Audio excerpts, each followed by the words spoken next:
Mr. Sherman and I have introduced a piece of bipartisan legislation that require them to have an annual audit.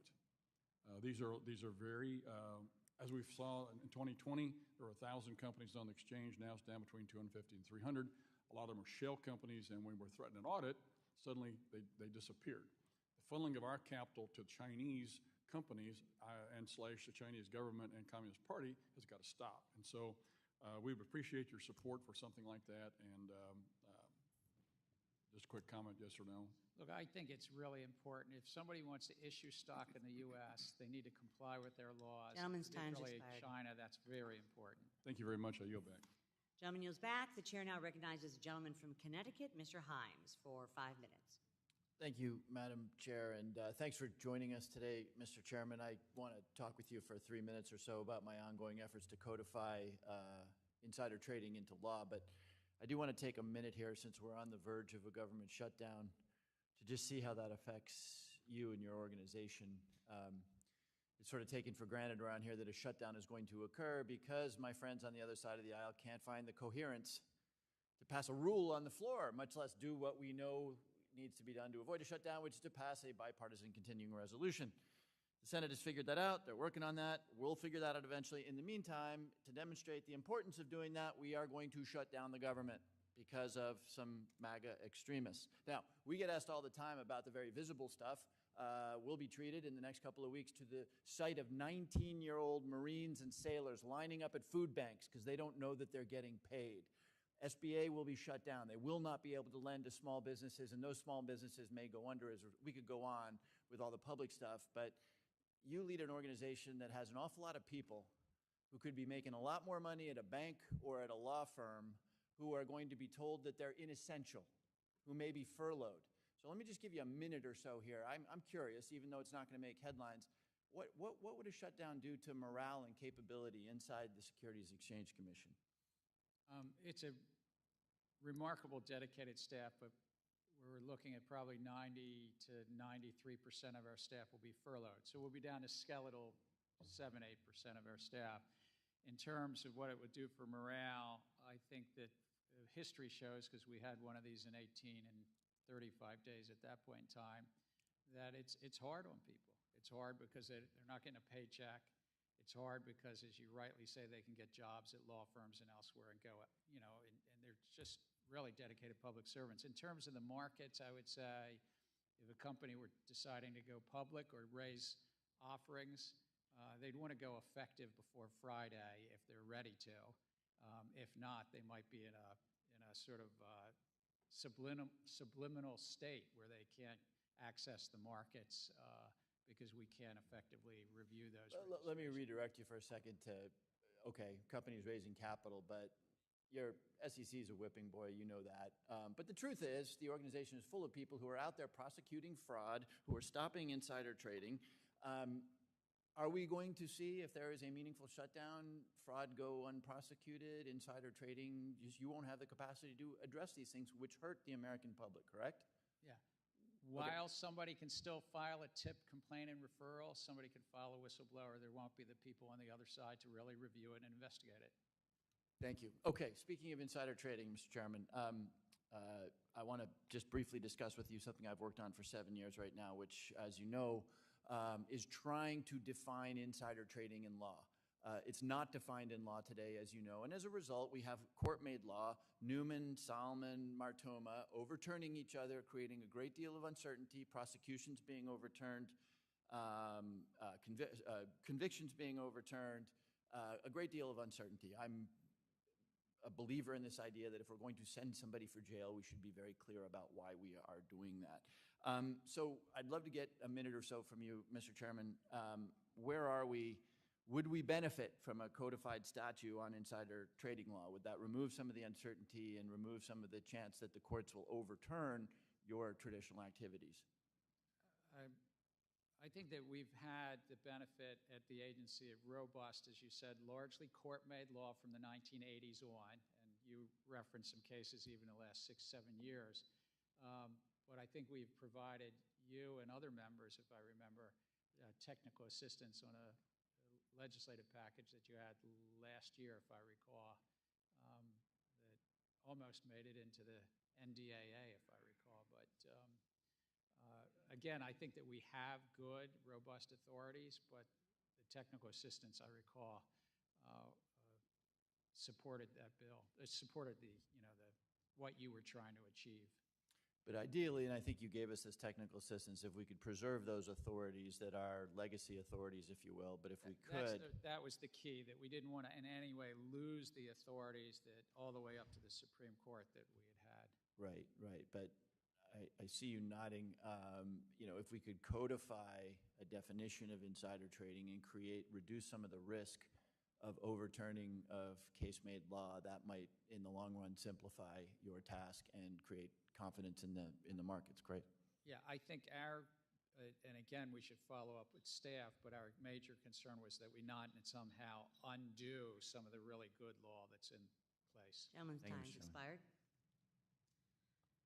Gentleman yields back. The chair now recognizes herself for 5 minutes. Chair Gensler, while you were a professor at MIT, you spoke at length about how technology could be used to democratize finance.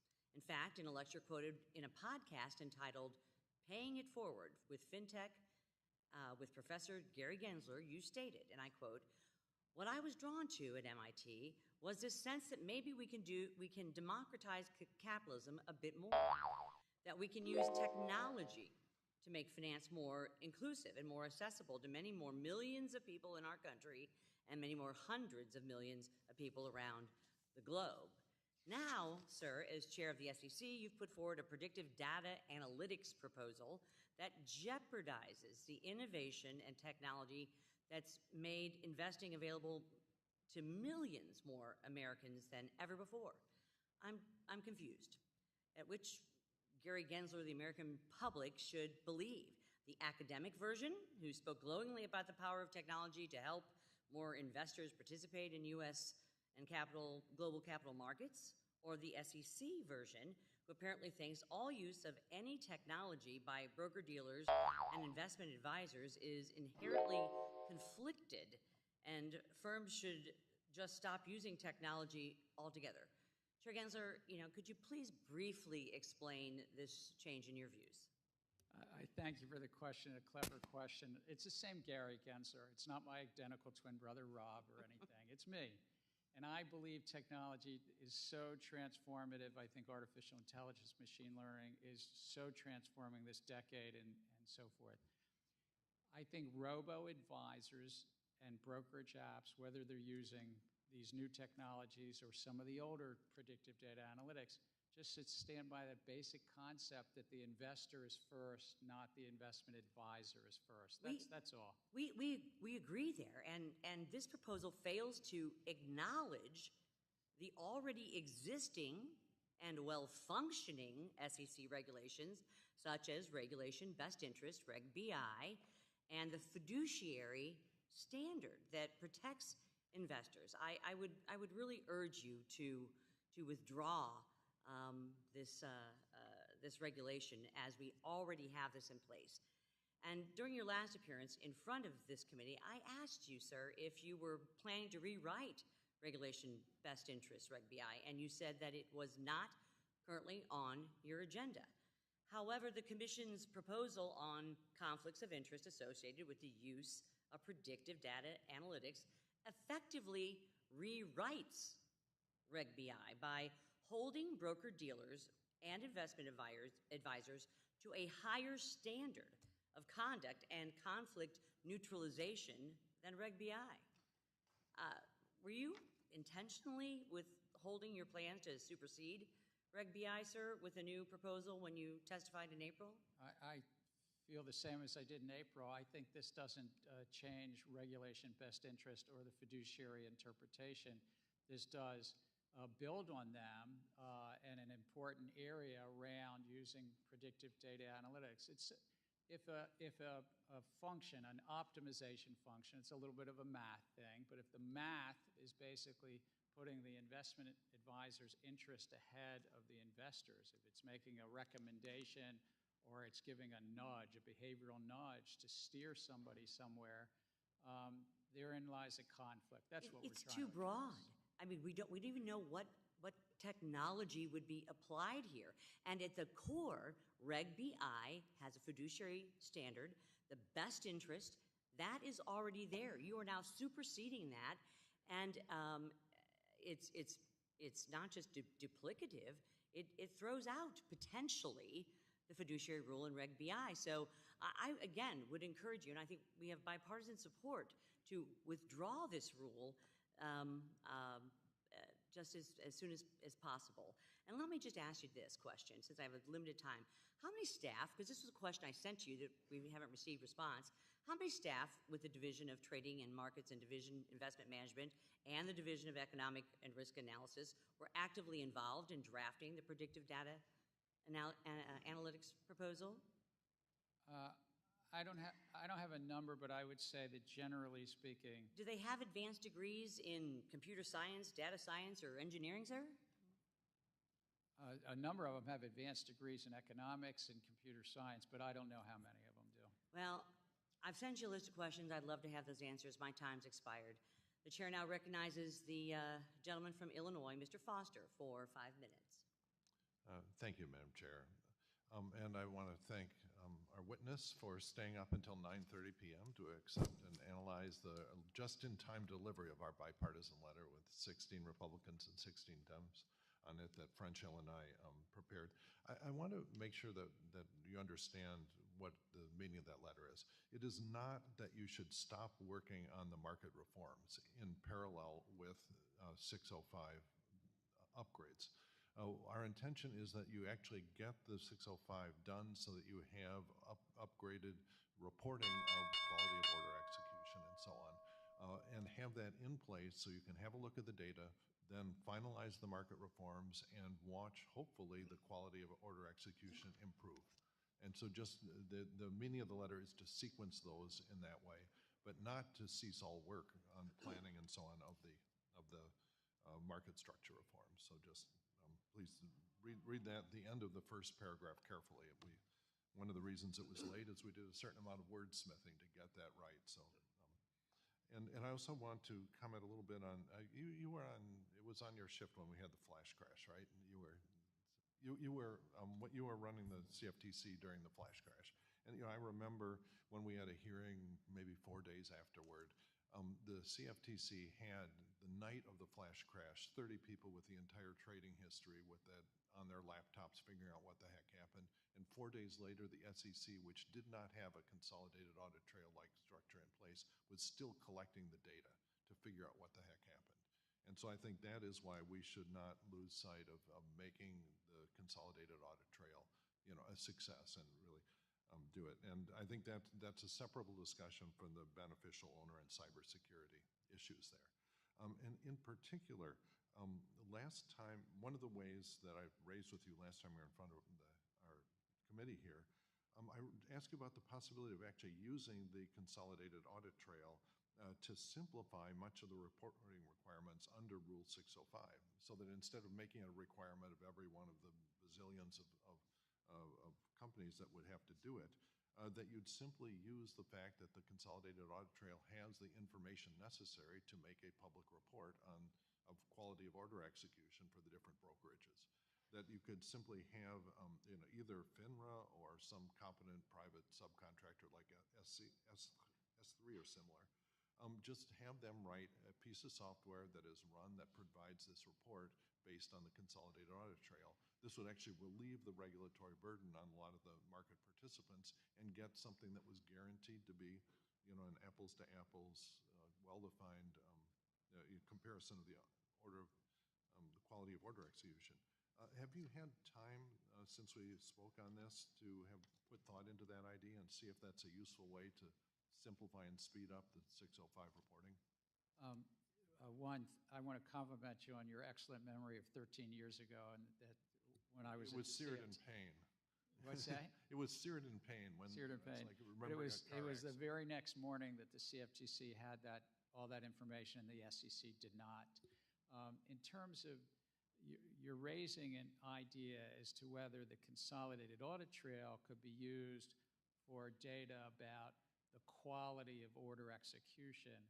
And though it's possible that technologists could figure and sort that through, that in and of itself would raise costs and benefits as well. And as everybody has encouraged us to always look at cost and benefits, I would just say currently market participants, brokers, can quantify their order quality.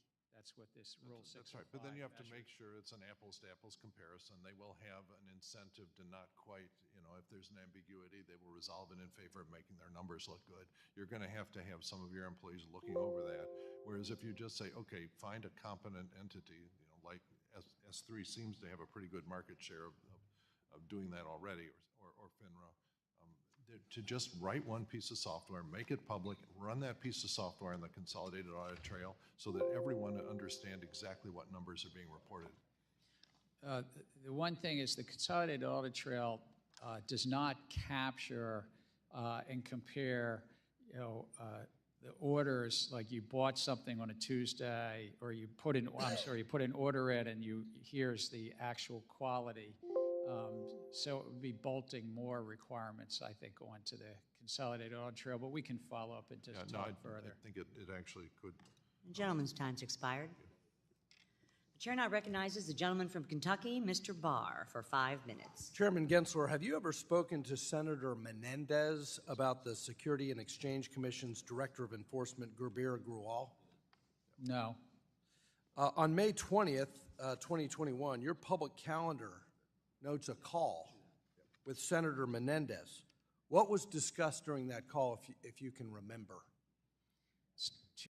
Express yourself. Oh, yeah. Yeah.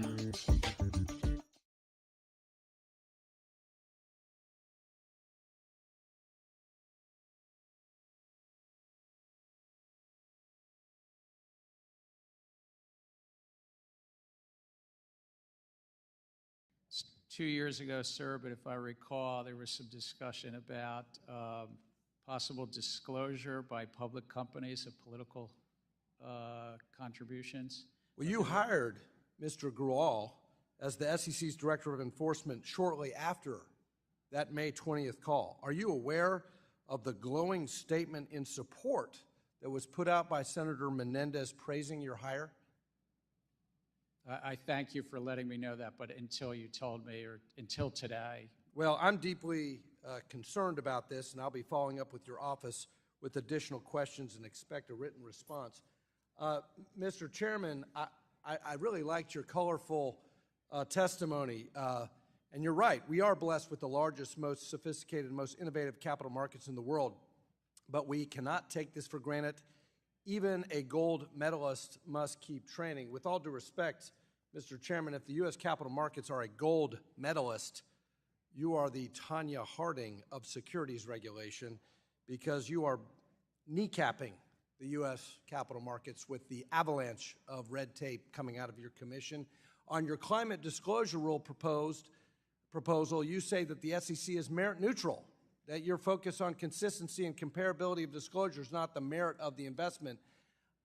Sir, that is just not believable. The requiring Scope 3 emissions will lead to wildly inaccurate and immaterial disclosures that will be of little practical use to investors. They would also unfairly and inaccurately portray companies as major polluters that are, in reality, have very low carbon footprints.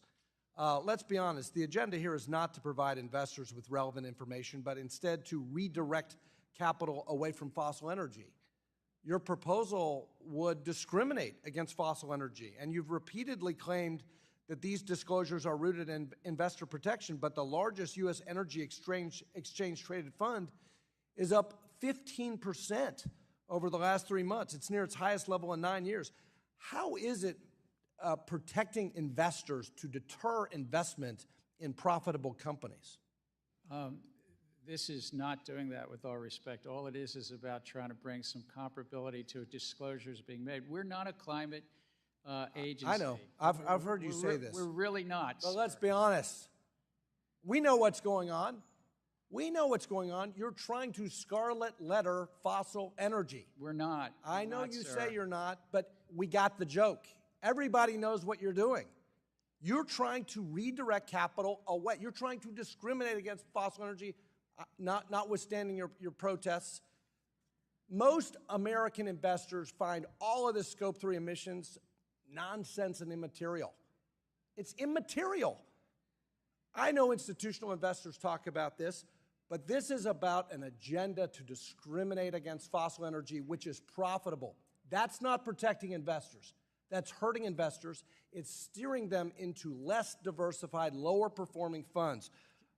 Let me move on to the perfect storm of regulations. Let me just move on real quick.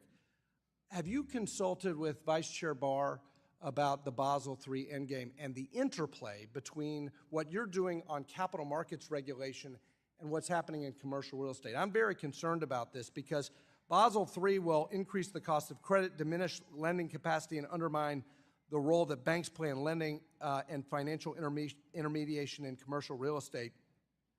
Have you talked to the Fed about how this interacts with conflicts of interest and securitization rule, Rule 15C211, private funds, custody rule, and others? Because I'm really worried that Basel III endgame and all of your regulatory proposals would lead to a death by 1,000 cuts for commercial real estate when we're looking at maturities of $1.5 trillion in commercial real estate over the next 3 years. And it's not just about, refinancing from 3% to now 8%. It's now the fact that Basel III and then all of the non-bank activity is going to be sidelined as a result of the interplay between Basel III and your regulations. We have ongoing conversation with the Federal Reserve about a number of our rules, but they have the lead on Basel III. That's not something we consult with them on. All right. Well, Gentleman, time's expired. I'd ask you to submit the answer to for the record. The interplay is important. Yield back. The chair now recognizes the gentlewoman from Ohio, Ms. Beatty, for 5 minutes. Thank you, Madam Chair, and thank you, Chairman Gensler, for being here today. I am going to get to a question that I'd like to ask you on the proposal regarding predictive data analysis, but in light of the colorful questioning and use of language with discrimination and kneecapping, I want to ask you about the shutdown because I think my Republican colleagues are kneecapping the American people and those who serve this country and those that we took an oath to protect.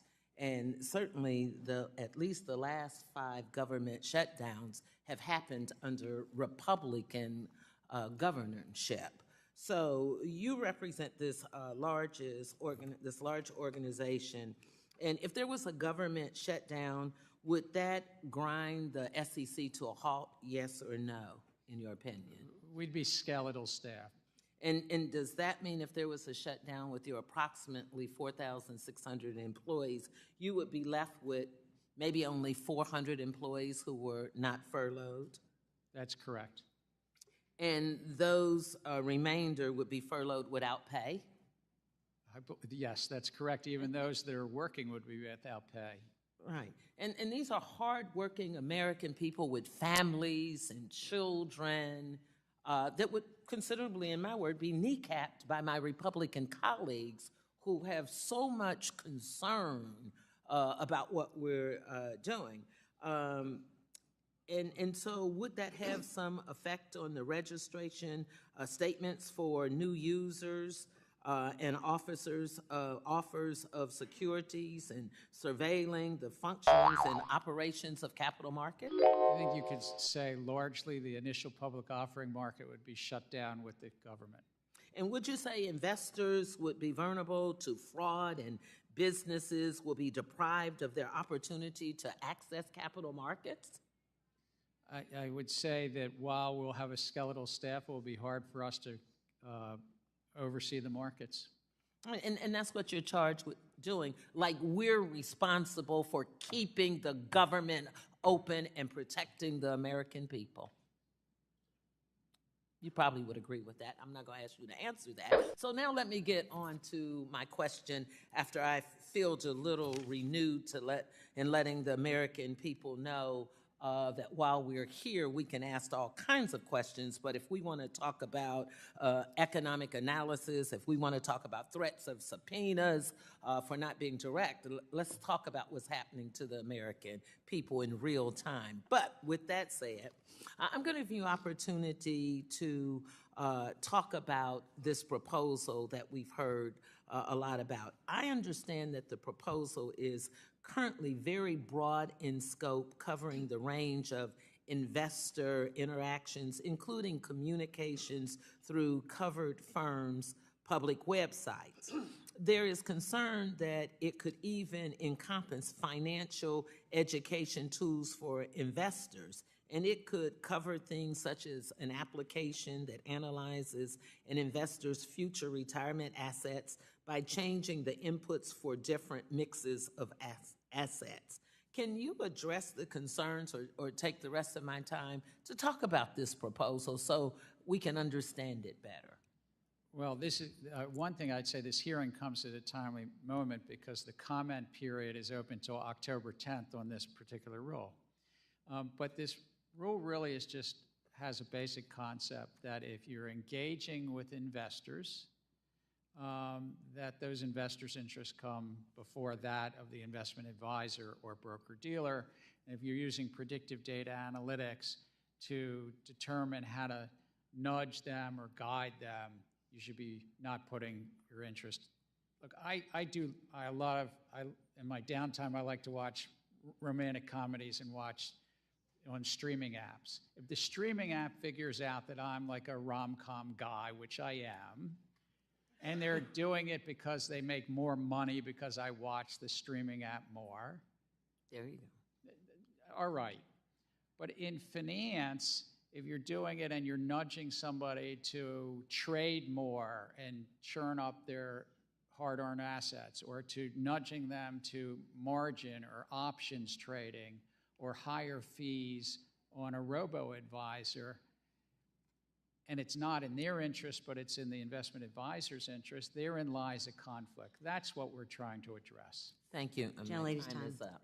Gentlelady yields back, and the chair now recognizes the gentleman from Texas, Mr. Williams, for 5 minutes.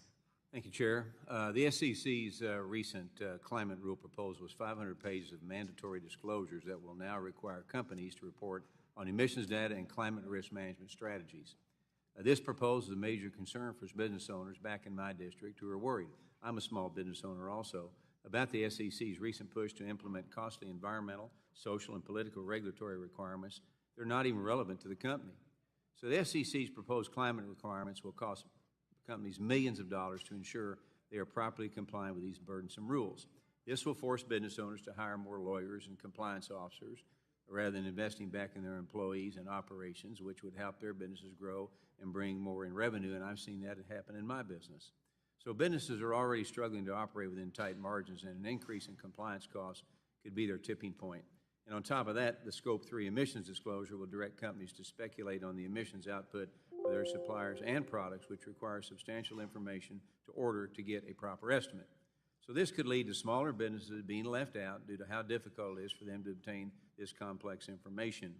And the SEC crusade is extremely out of touch and exceeds their intended missions and statutory authority. So the SEC needs to stop their abuse of the rulemaking process before they cause any further damage to the industry. So, Mr. Chairman, what is the average amount of time and resources everyday companies will need to ensure they are properly complying with the excessive climate risk disclosures? And how can mandating companies to file on indirect emissions relating to their company provide consistent information for investors? Again, and Mr. Boer, sitting behind you, asked a similar question. Let me just put it in context, if I may. Investors today are making investment decisions based on climate risk disclosures. We're trying to bring some comparability.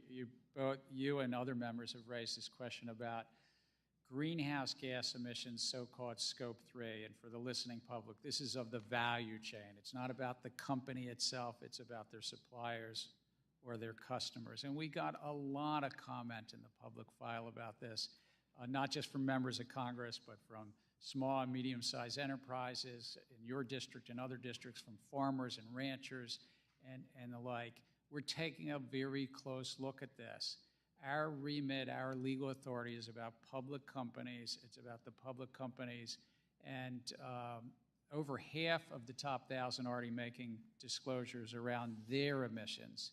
But we understood even in the proposal that so-called Scope 3 is less developed, is less used, and we got a lot of feedback, and we're taking that under consideration and looking at it very closely. Because when you make small businesses smaller because of regulations, yeah, and let me assure you, sir, and I've said this in a Senate hearing 2 weeks ago as well, our remit is just about those public companies. It's not the private companies in your district. My dad had a very small company, too. That's not the remit of the SEC. All right. The SEC's rulemaking process is unprecedented, proposing over 50 rulemakings since the spring of 2021. The SEC has failed to understand the impact of these rules and how they will each affect the industry, as well as the aggregate amount or impact. It is crucial that the SEC conduct cost-benefit analysis and solicit industry feedback of these proposals and what it will cost for the participants that the Commission oversees. I was proud to sign on to a letter led by Chairman McHenry to you, highlighting our concerns with rulemaking agenda and substantial volume. It's vital that the SEC understands the regulatory and financial burdens that they are unjustly placing on market participants, just like we talked about. So, in closing, Chair, has the SEC engaged in any roundtables, field hearings, or investor testing to really solicit feedback before rulemaking? Again, it was good to read your letter about 8 p.m. last night. It was a good letter.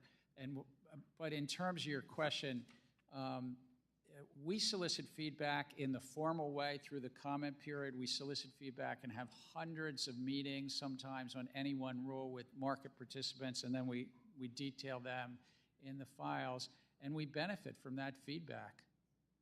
Well, thank you. I yield my time back. Gentleman yields back. The chair now recognizes the gentleman from California, Mr. Vargas, for 5 minutes. Thank you, Madam Chair, and I want to thank the chair and the ranking member for giving me the opportunity to speak. And I want to say, Mr. Chairman, it's good to see you, but I have to say it was even better to see Chairman Lucas. Chairman Lucas was the chairman of the Agriculture Committee when I first came to Congress 11 years ago. He was eminently fair and a good person to work with. And we have an 1,800-pound bull on our property, on our ranch. And I got to tell you, don't mess with those animals. Those are big animals. They can do a lot of damage. So it was great to see him here today. Like I said, I think everyone on this committee has great respect for him. But it's great to see you here. You were asked somewhat of a catch-22 question earlier, and that was you were supposed to produce some documents, and within those documents was a letter that was, given to you by this committee. And then in that situation, it's either you disclose that letter is in there, and they say, aha, you disclosed the letter that we sent you, how typical. Or if you didn't, you'd say, boy, you didn't even disclose the letter that we sent him. So you were sort of caught in a catch-22 no matter which way you answered. I'm glad you disclosed the letter. But then you were asked, I think, a very ugly and unfortunate question about a recent senator and your interactions with him because he's been indicted. I think there was an insinuation there that maybe that something that you did was inappropriate or improper. Could you comment on that, please? Well, I can't comment about a criminal prosecution. No, not about the criminal prosecution, but the insinuation that you possibly did something that was inappropriate in your conversation with him on the phone. Oh, no, I mean, I didn't discuss anything with the senator in May of 2021, except for his concerns about federal securities laws and disclosure, if I recall. But there might have been other topics that he talked about around disclosure around diversity by investment advisors. Yeah, I just wanted to give you an opportunity to say that because, again, I think that was a bit of an unfair question. And so, in a role like mine, I engage with senators and members of the House of Representatives, and we benefit from those engagements. Yeah, no, I agree. But again, thank you for being here, and thank you for answering that question. Now, I take a very different view of climate-related risks, of course, on this side, and I think it is one of the biggest issues that we face as a world and certainly as a country. And the reasonable standard, again, was created by Thurgood Marshall, and that is the reasonable person, the materiality. What would a reasonable person want to know? And it seems to me, with all the headlines that we have and all the information that we have about climate-related risk, and I could go through a whole bunch of headlines here, which I won't, But it seems to be that this is a gigantic issue, and people want to know. And in fact, people do want to know, and companies have been disclosing this for a while. So I think you're on the right track.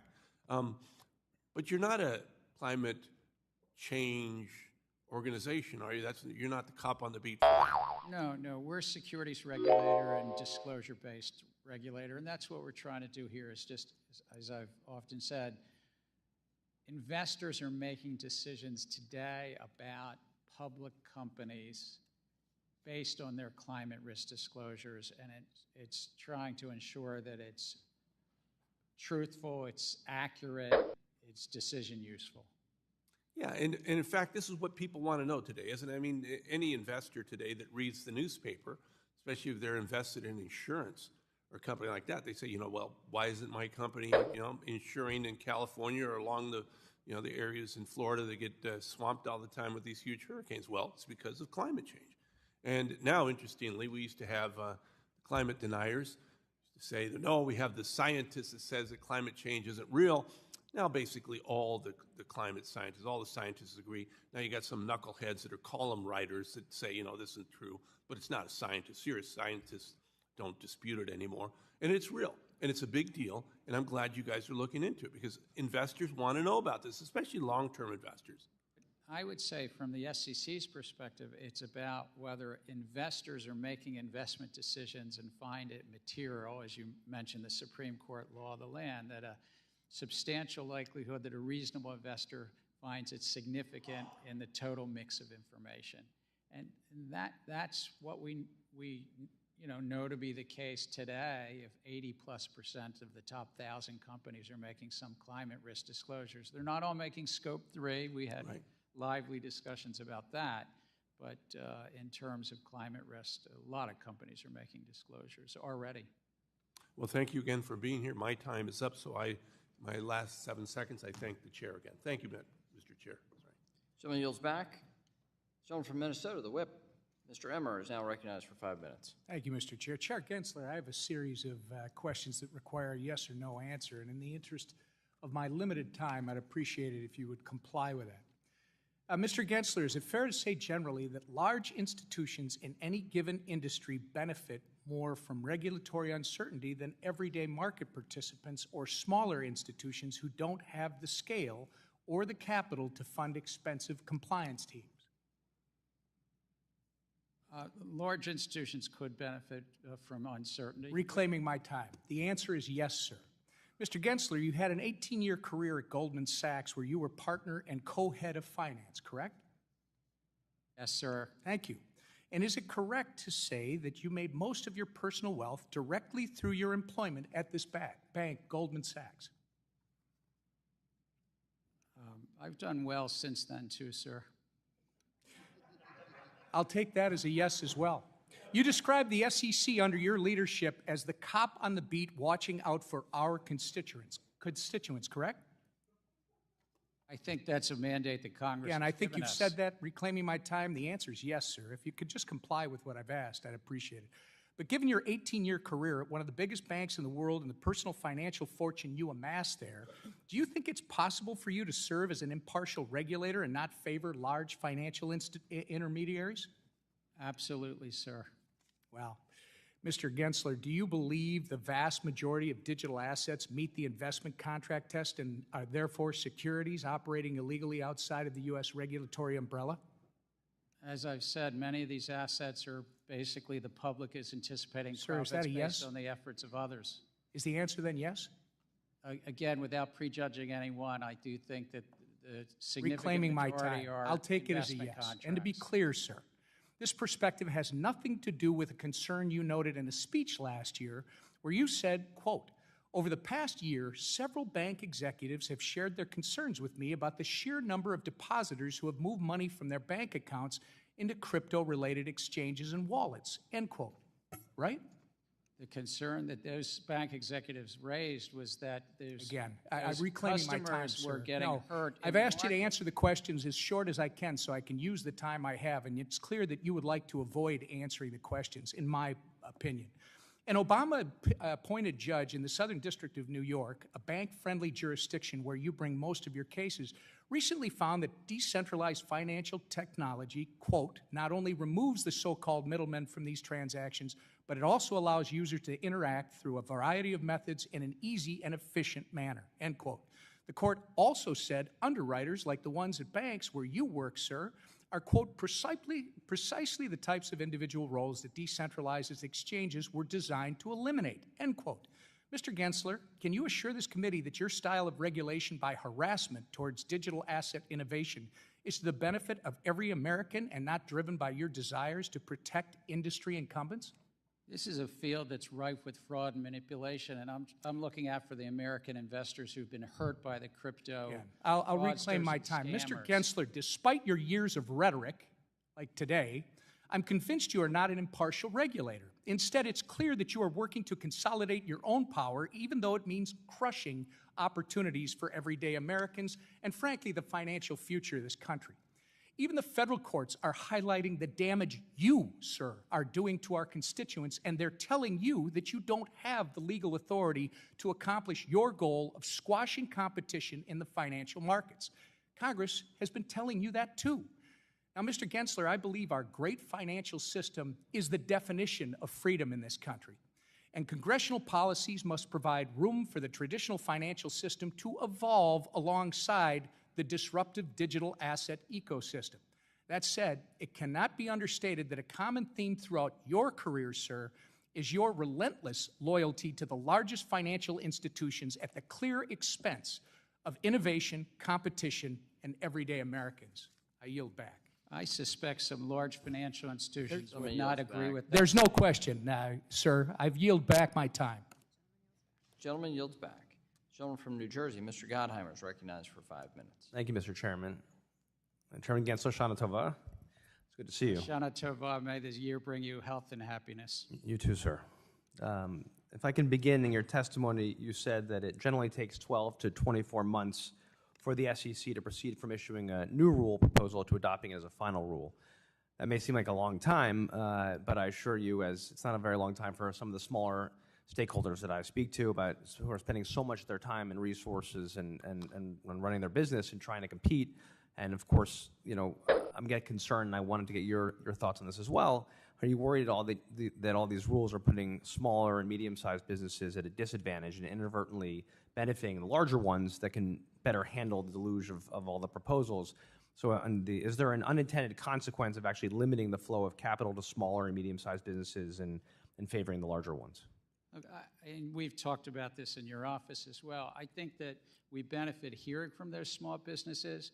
We often then look to adjust the rules based on those comments, and also, if the rule is adopted, the implementation and compliance dates. And sometimes we stage that, whether it's over 12 to 24 months and the like, after a rule is adopted. Part of my concern is, and I appreciate our ongoing discussion on this front. By my count, you've issued 50 separate rules, and there are another 14 new rules on your most recent unified agenda that are scheduled to propose in the coming months. And I'm just trying to figure out the volume, what this means for the smaller stakeholders, and they just don't have the back end, the regulatory back end to be able to engage with the SEC and don't know how to engage with the SEC in some ways. How do you think about that? How are you trying to shape the agency to really allow for them to also have a fair shot at comment period? Well, in part by putting out the agenda itself 2.5 years ago. We've now proposed the bulk of that. And then working through, we take meetings even after comment periods, all the way up to sometimes a few weeks before we adopt. And so to keep engaging with us. And certainly if there's not a shutdown, we're here. We're ready to take those meetings. Yeah, sometimes just so you should know, just some feedback that they often feel they don't know how to come into the agency, how to utilize the agency, that it can be intimidating, especially if you're a smaller player, you just don't know really how to do it, and they don't have these big regulatory teams. I would say that sometimes those are the best meetings. They're not necessarily the meetings that show up on the calendar as much, but they really are very helpful to hear from those smaller asset managers, those smaller broker-dealers, or public companies. I'd like to shift gears to digital assets. In July, I was proud this committee passed comprehensive digital asset legislation, bipartisan, including my amendment directing the SEC and CFTC to do a joint rulemaking, creating a process for delisting an asset. Since 2019, I've said that clear rules of the road for digital asset firms are critical to protect consumers and promote innovation here in the United States. You've claimed that you have all the authority you need, I know before us, but a rulemaking process hasn't started yet. Can you explain to us why, please?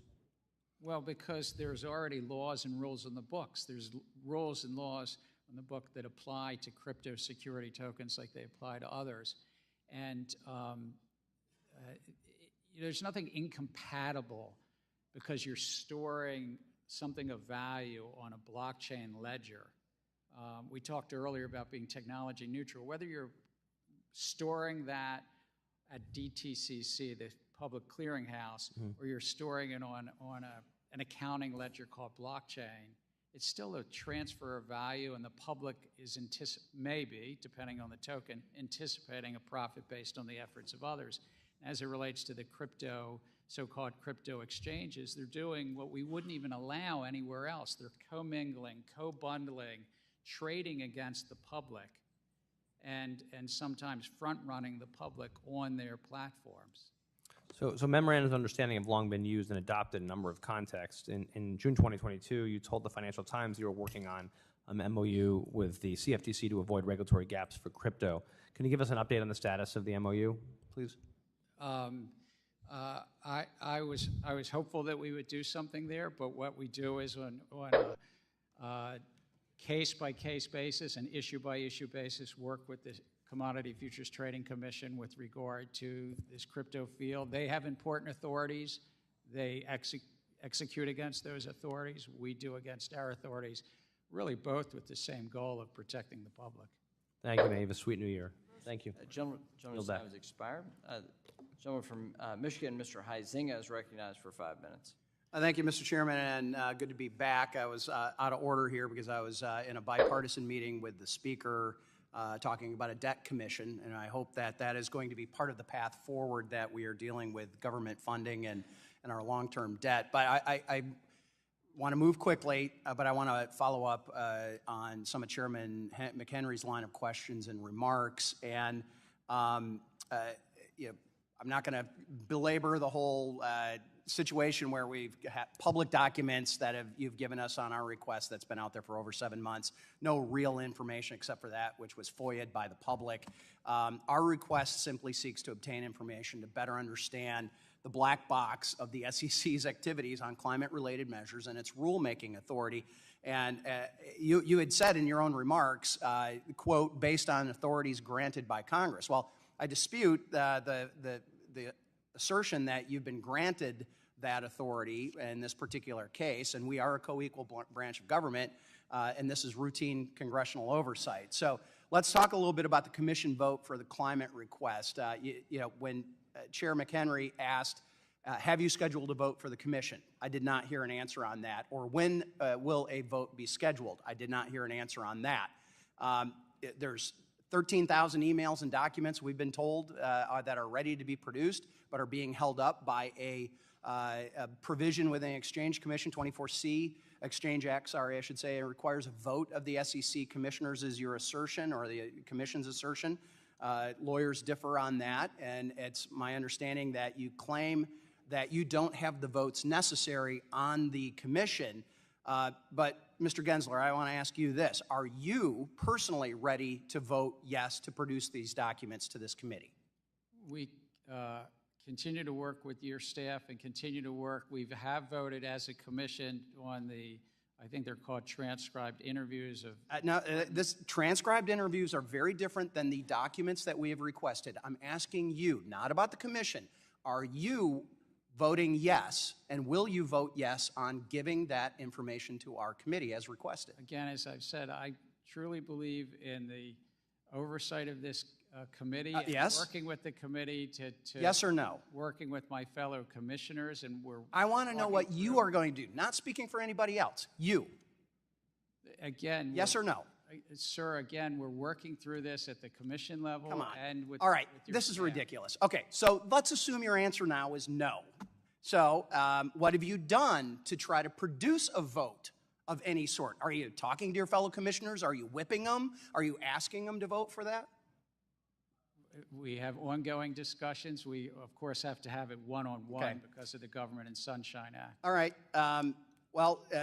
Frankly, we've been pretty cloudy over here on the congressional side. I mean, you're fulfilling FOIA requests, but you will not give that same information to Congress.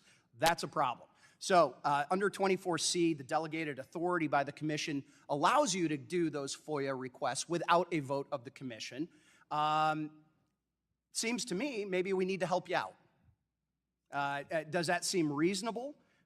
Because here's our problem. What happens if you never get the votes? What's your plan? Ignore Congress? We're going to continue to working with you. What is your plan? Because we've got a plan.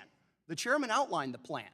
And it begins with a P and ends in oxy, and it's not a real fun word that any of us want to fulfill. Again, we're continuing to work and trying to get you documents on a regular basis. But you are not.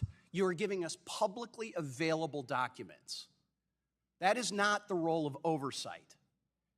So, okay, so are you open to legislation that would clarify that the SEC is not required to have a full commission vote to comply with the requests for Congress or in Congress or this committee? Again, I'd have to have staff look at the legislation. We'd give technical assistance as we give it on other provisions. Yeah, I'm pretty sure we don't need your technical assistance because so far the technical assistance has gotten us nothing. So, well, I enthusiastically support the chair's discussion of using compulsory process. And it's shameful that you're hiding behind this 24C process and that the commission is. And we are going to have to remedy that, apparently, based on your lack of cooperation. One last quick question. Did you ever receive a memorandum or agency document in writing assessing the Supreme Court's decision on West Virginia versus EPA on the SEC's rulemaking authority? I know that we've had discussions. I don't remember any memo. I've read. I'm going to ask you to follow up. My time has expired. Gentleman's time has expired. We're going to have you follow up in writing with that, Mr. Chairman. I yield back. Thank you.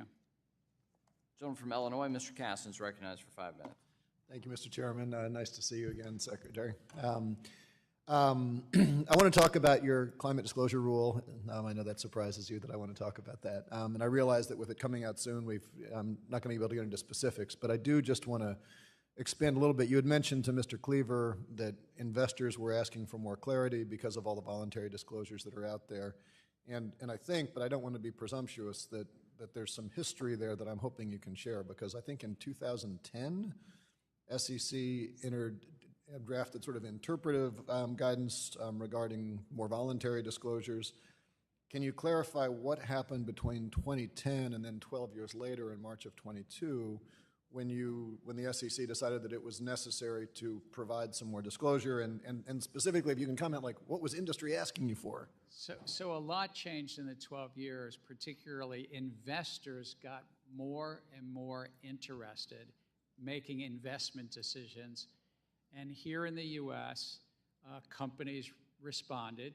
Their investor relations and their CFOs and corporate executives responded to meet those requests by investors. And they started following something that was called the TCFD framework. You're probably familiar with this international framework, which interestingly was 32 people that were mostly from industry. They weren't government sector that came to this framework. And so by 2021, 80+% of the top 1,000 companies were making some climate risk disclosures. That's what really changed. Investor demand for investor decision-making, and that's where the SEC has a role. Well, I appreciate that. That certainly is consistent with my experience in the private sector, and I think it's said that we need to keep reminding folks that this was a industry-led initiative in the first instance. I want to move to the state level because a little while ago you had mentioned to the Wall Street Journal that if California finalized some rules, I think your quote was, you said, this may change some of the economic baseline of the commission as it relates to the pending order. And of course, last month, the California legislature did pass a package of climate disclosure bills, which I understand only relates to companies beyond a certain size that do business in California, but given your earlier comments, can you speak to how, if at all, that is factoring into how you're thinking about the disclosure and whether you're still on pace for an October release, as you'd earlier indicated? So in terms of, we look at the economics very seriously, and that law that was passed in California is not yet signed, but if it were signed into law, as I understand it, that would require companies of a certain size to report on their climate risk, I think over $500 million in revenues, and those over $1 billion in revenues to report greenhouse gas emissions. And for the listening public— And on a Scope 1, Scope 2, and Scope 3 basis, it's worth pointing out. All three of these scopes. But for the listening public, it's estimated that somewhere between 1,400 and 1,500 public companies might need to report under that law. We have not confirmed that number. That's just an estimate that's in the press. And so that may change the baseline. If those companies were reporting to California, then it would be, in essence, less costly than, because they've already been producing that information. It's also important that the investing public, again, because they're making decisions based on those public reports, that they're accurate, that they're truthful, because the investing public benefits making sure that the accuracy of the disclosures. And you had indicated that you were targeting an October release date for the final rule. Are you still on that pace? Can you speak that? And does California's actions in any way change that? Let me just put this a little in context. Twice a year, working with the Office of Management and Budget, we put out what's called a unified agenda, and we put dates on all of the proposals really in 2 different dates of the year. So I wouldn't, with all respect, put too much emphasis on that. Fair. It's really, with 16,000 comments, we've gone through, it's 15, 16 months since we made the proposal. It tends to take, again, 12 to 24 months, but we're not doing this against a clock. When the staff's ready, when the commission's ready. Well, thank you. Got more questions, but I'm out of time, so I yield back. Thank you again for being here. Gentleman yields back. We'll now go to the gentleman from Georgia, Mr. Loudermilk, for 5 minutes. Well, thank you, Mr. Chairman. Chairman Gensler, thank you for being here. Mr. Chairman, without objection, I'd like to submit for the record a Wall Street Journal article by Warren Stevens and Paul Riley entitled, "The SEC Wants to Spy on Your Portfolio." Without objection. Thank you, Mr. Chairman. Chairman Gensler, as the op-ed points out, prior to the consolidated audit trail, the government needed legal cause to force financial institutions to report their customers' personally identifiable information. In your opening statement, you refer to the SEC as cop on the beat. But law enforcement has to comply with due process. And I'm convinced that the consolidated audit trail has the potential to become another warrantless surveillance program.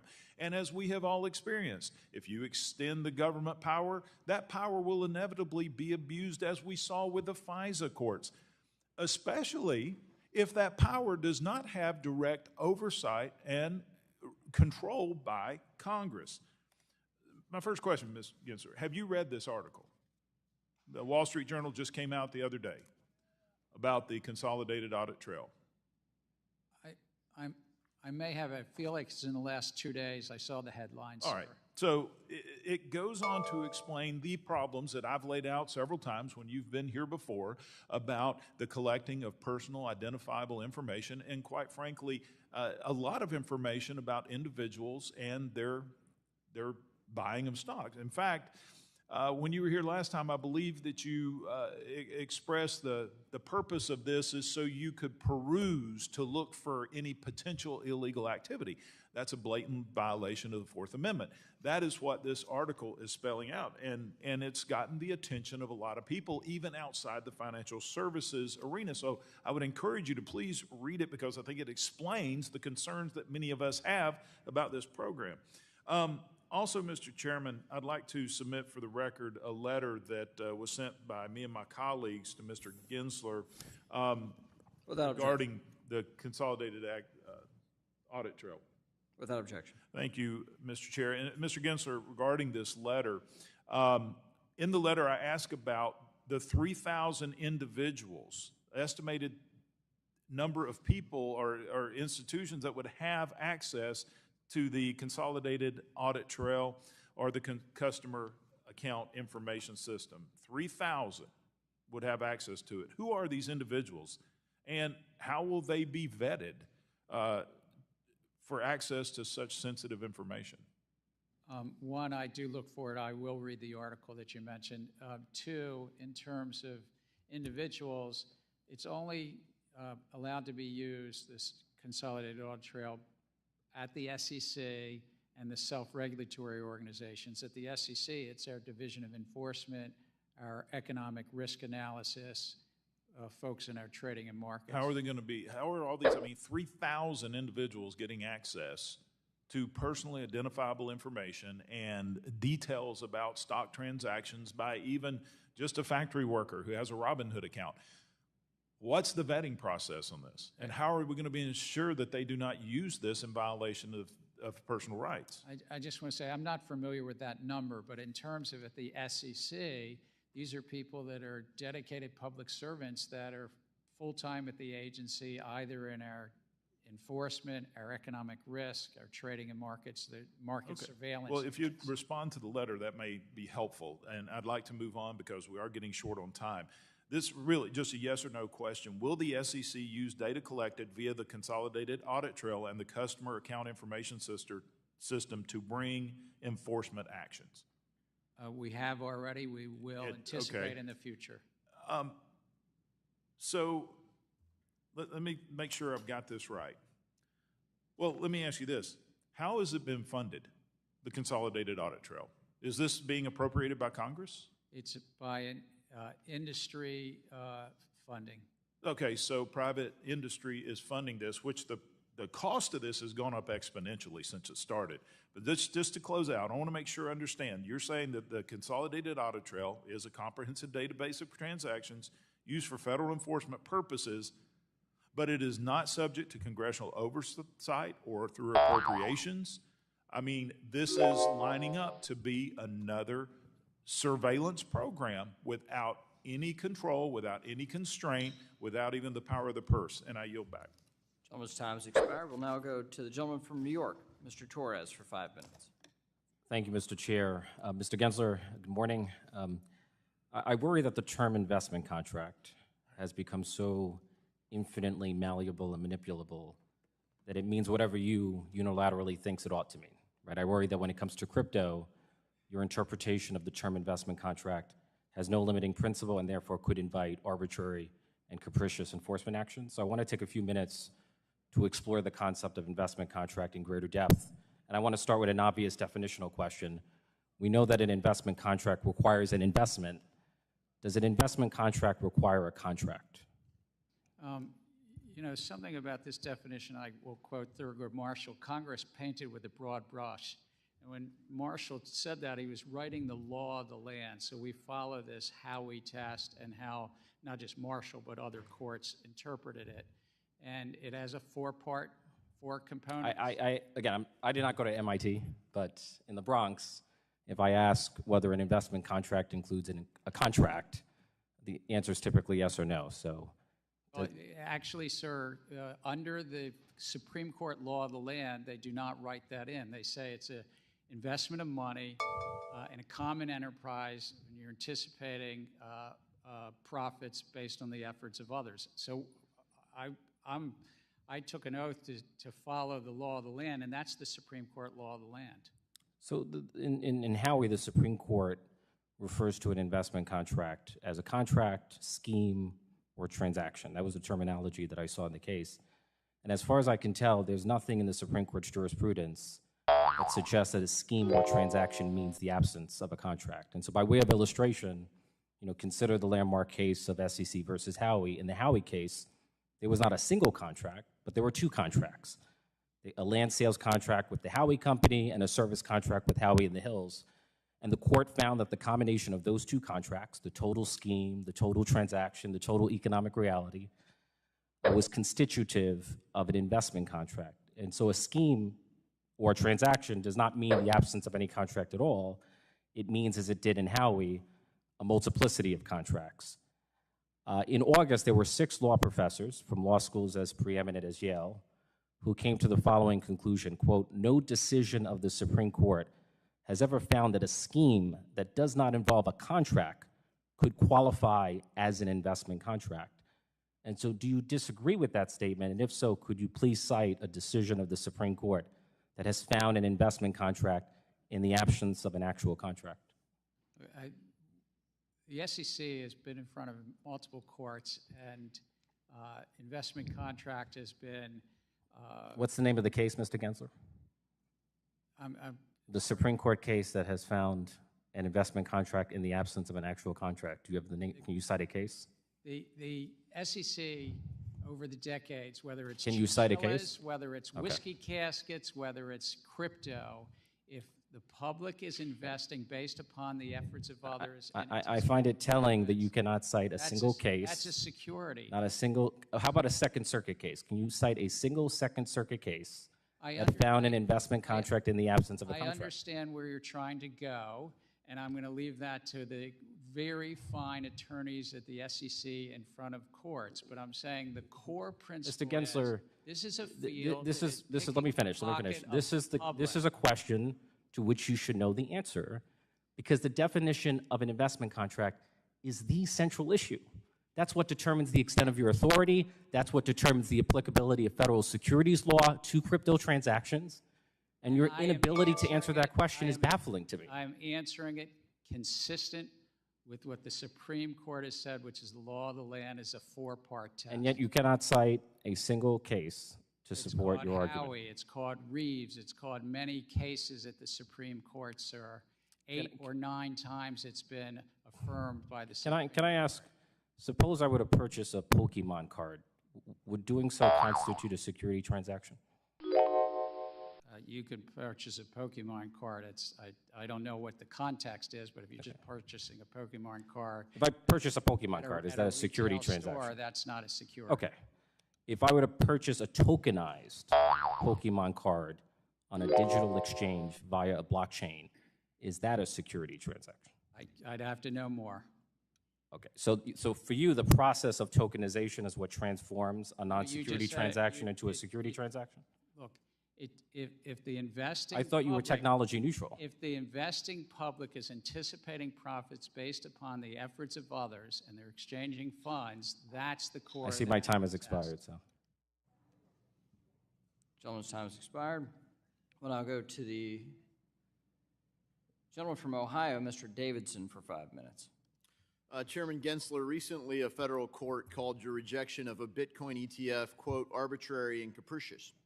In a subsequent interview, you dismissed the judge's opinion. Asked a follow-up question, if anything a judge says would change your mind, you responded, quote, well, no, not really. It seems that you don't really recognize the authority of the judicial branch. You seem to have a love for the Howey test, selectively applied as illustrated by Mr. Torres. But, in light of those reactions, what should people make about the Bitcoin ETF? How will the SEC revise its approach? We have great respect for the courts. I personally have great respect for the courts. We're considering that. It's still an active consideration at the commission.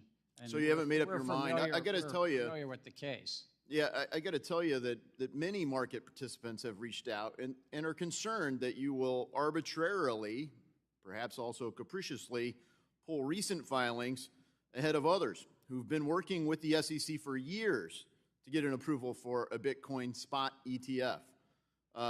Will this resemble some sort of free pass for one favored company while others remain locked out?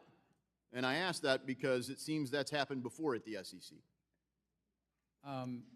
Sir, I'm not sure if I'm following. I mean, we're still considering that court case and the application, as you say, to Bitcoin exchange-traded products. Are you going to preserve people's place in line, or are you going to pull ahead a favored transaction or another on the consideration of a Bitcoin spot ETF? Are you going to preserve the place in the queue? Because timing matters. People have worked on this for years, and then you get a recent filing by somebody big in the market, and it seems like, oh, yeah, let me take your calls. How can I help? Meanwhile, you've given the stiff arm, as I've said, Hotel California-style regulations where You can check in with the SEC, but you can never leave. Never leave with clarity. And how about the legislative branch? Do you recognize the authority of Congress or the laws that we pass? Yes, we comply with the laws that Congress passes every day. Well, I've heard you say that about the courts and now Congress, which is encouraging, but I am inclined to judge your deeds more than your words. And, I'll pick up where one of my colleagues, Mr. Huizinga, left off with the Supreme Court decision in West Virginia versus the EPA. Are you familiar with that case? Yes, sir, I'm familiar. It's an important case. Glad to hear you say that. And it would be binding, correct? It's the law of the land, sir. That's right. And it introduces a major questions doctrine. And you told Mr. Barr that you received tons of feedback on your proposed ESG disclosure rules, feedback that should make clear that the proposal for ESG disclosure is a major question. And it should make clear that you don't have the legal authority to do that. So I'd ask you to knock it off. Cease and desist and work with this body to pass a law if you want to regulate something. Frankly, your time as chairman has highlighted two problems, a Gary Gensler problem and a structural flaw in the SEC. And as I told you in April, I've proposed a solution called the SEC Stabilization Act. You're making the case for this bill easier every day you are acting as the chairman by doing rulemaking after rulemaking without any regard to the impact of these rules, or maybe that's the feature for you, I don't know. But it's having a massive impact on our markets. I mean, we have markets that truly are the envy of the world, and why would you disrupt them, with processes that are driving capital out of our markets? Not because to avoid our laws, but to find some place where they can get clarity, where they can work with a regulator and get a decision in a path forward. So instead of selectively applied, you're not providing clarity with a rule that's evenly applied. You're intentionally shortening comment periods to limit feedback. And the courts have even called this arbitrary and capricious. You're pushing a woke political and social agenda, and I think abusing your role and the authority of the SEC as cover. So, I think fundamentally, the SEC Stabilization Act would remove the role of chairman. It would preserve the current commissioners, but it would add a sixth commissioner. So there would be no more than 3 from any one political party. And so that would provide a path that would make the SEC do what you're avoiding. Frankly, you're front-running Congress, you're front-running the courts, you're front-running even the own administration, and no one has held you to account for that. I mean, I wish the Biden administration would say you're fired, but the list of folks they need to do that for is long. Congress hopefully will with the SEC Stabilization Act. I yield. Gentleman's time's expired. We'll now recognize the gentleman from Nevada, Mr. Horsford, for 5 minutes. Thank you, Chairman, and to the ranking member for the hearing, to Chair Gensler for being here. While investor protection remains paramount for my colleagues and myself, it should not be lost on anyone here that the largest risk our investing public is exposed to at this moment is the risk of a government shutdown.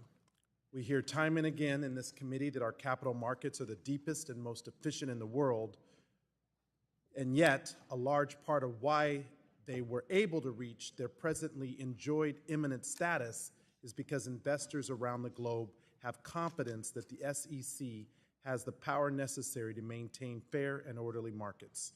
Without proper funding in place, the SEC cannot carry out that critical investor protection mandate, and I fear that as funding disruptions become increasingly more common, we risk losing the world's confidence. And so I'll continue working earnestly with my colleagues to avoid a counterproductive MAGA Republican inflicted government shutdown, but I ask all of my colleagues to consider the far-reaching consequences of this short-sighted path. Mr.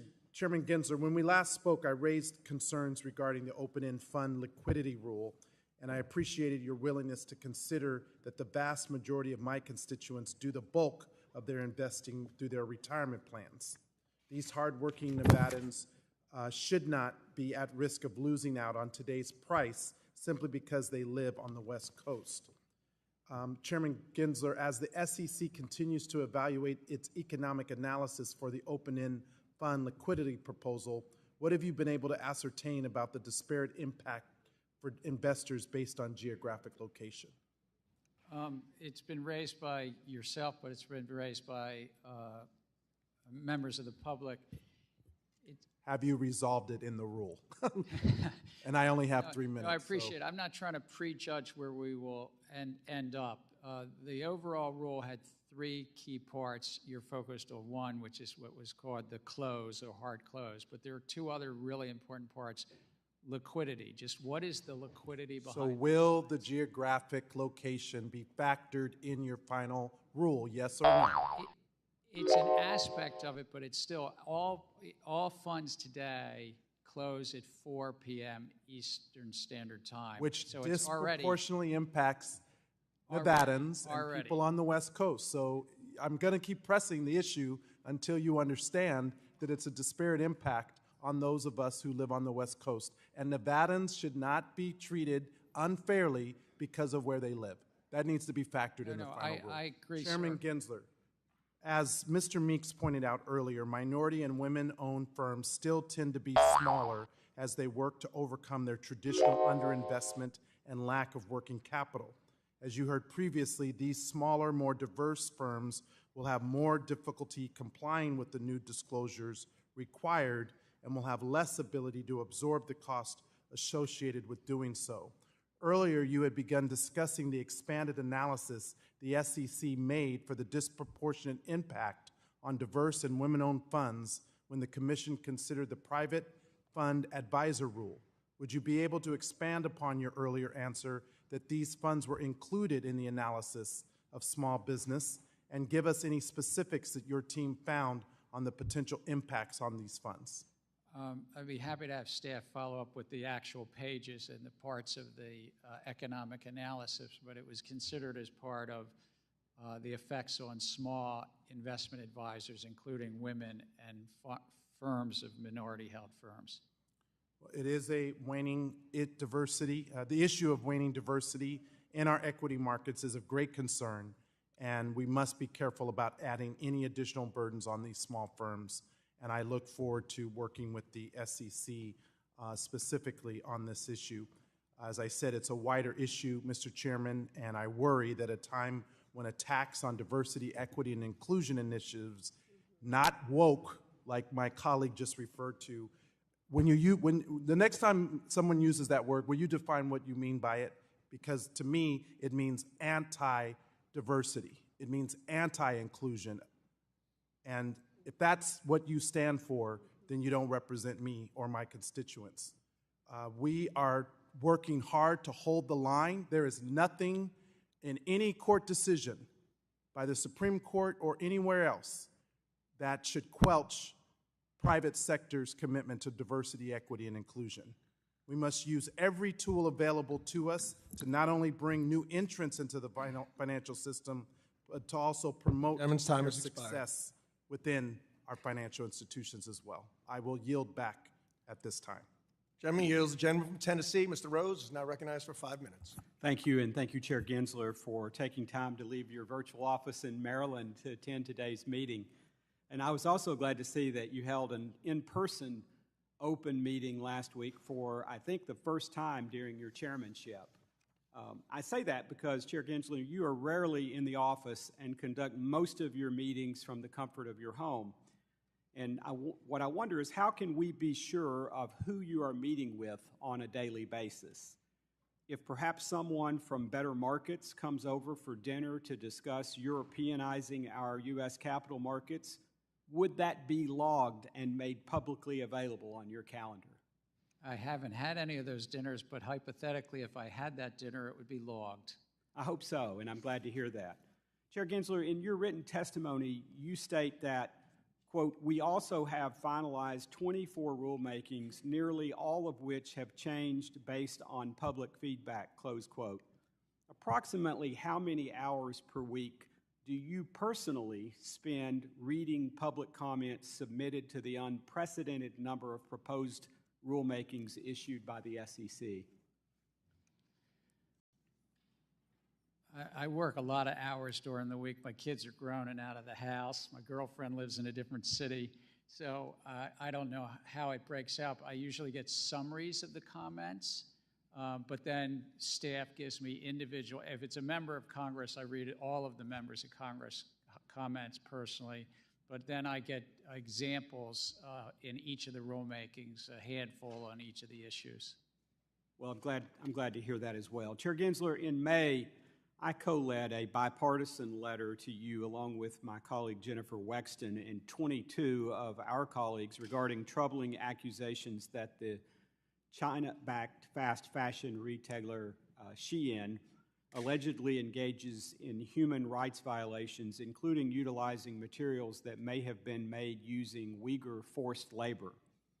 Do you believe that Shein should be required to certify via independent verification that the company does not use Uyghur forced labor as a condition of being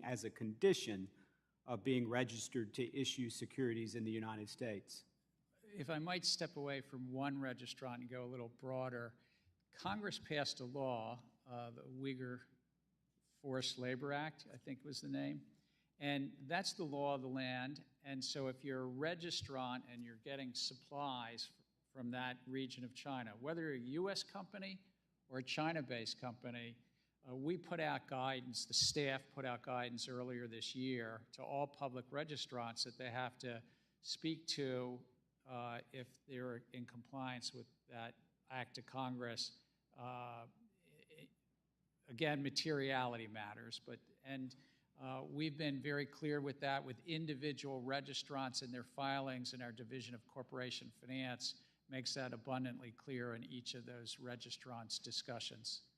Thank you, Mr. Chairman. I ask unanimous consent to have the text of that letter entered into the record. Without objection. Chair Gensler, regarding cryptocurrencies and shifting gears, I'm interested in why you have pursued a litigation-heavy strategy, despite the fact that neither you nor any of your senior staff are litigators, neither your chief of staff nor your policy director or even your general counsel. Why have you settled on such a litigation-heavy strategy to address the cryptocurrency market?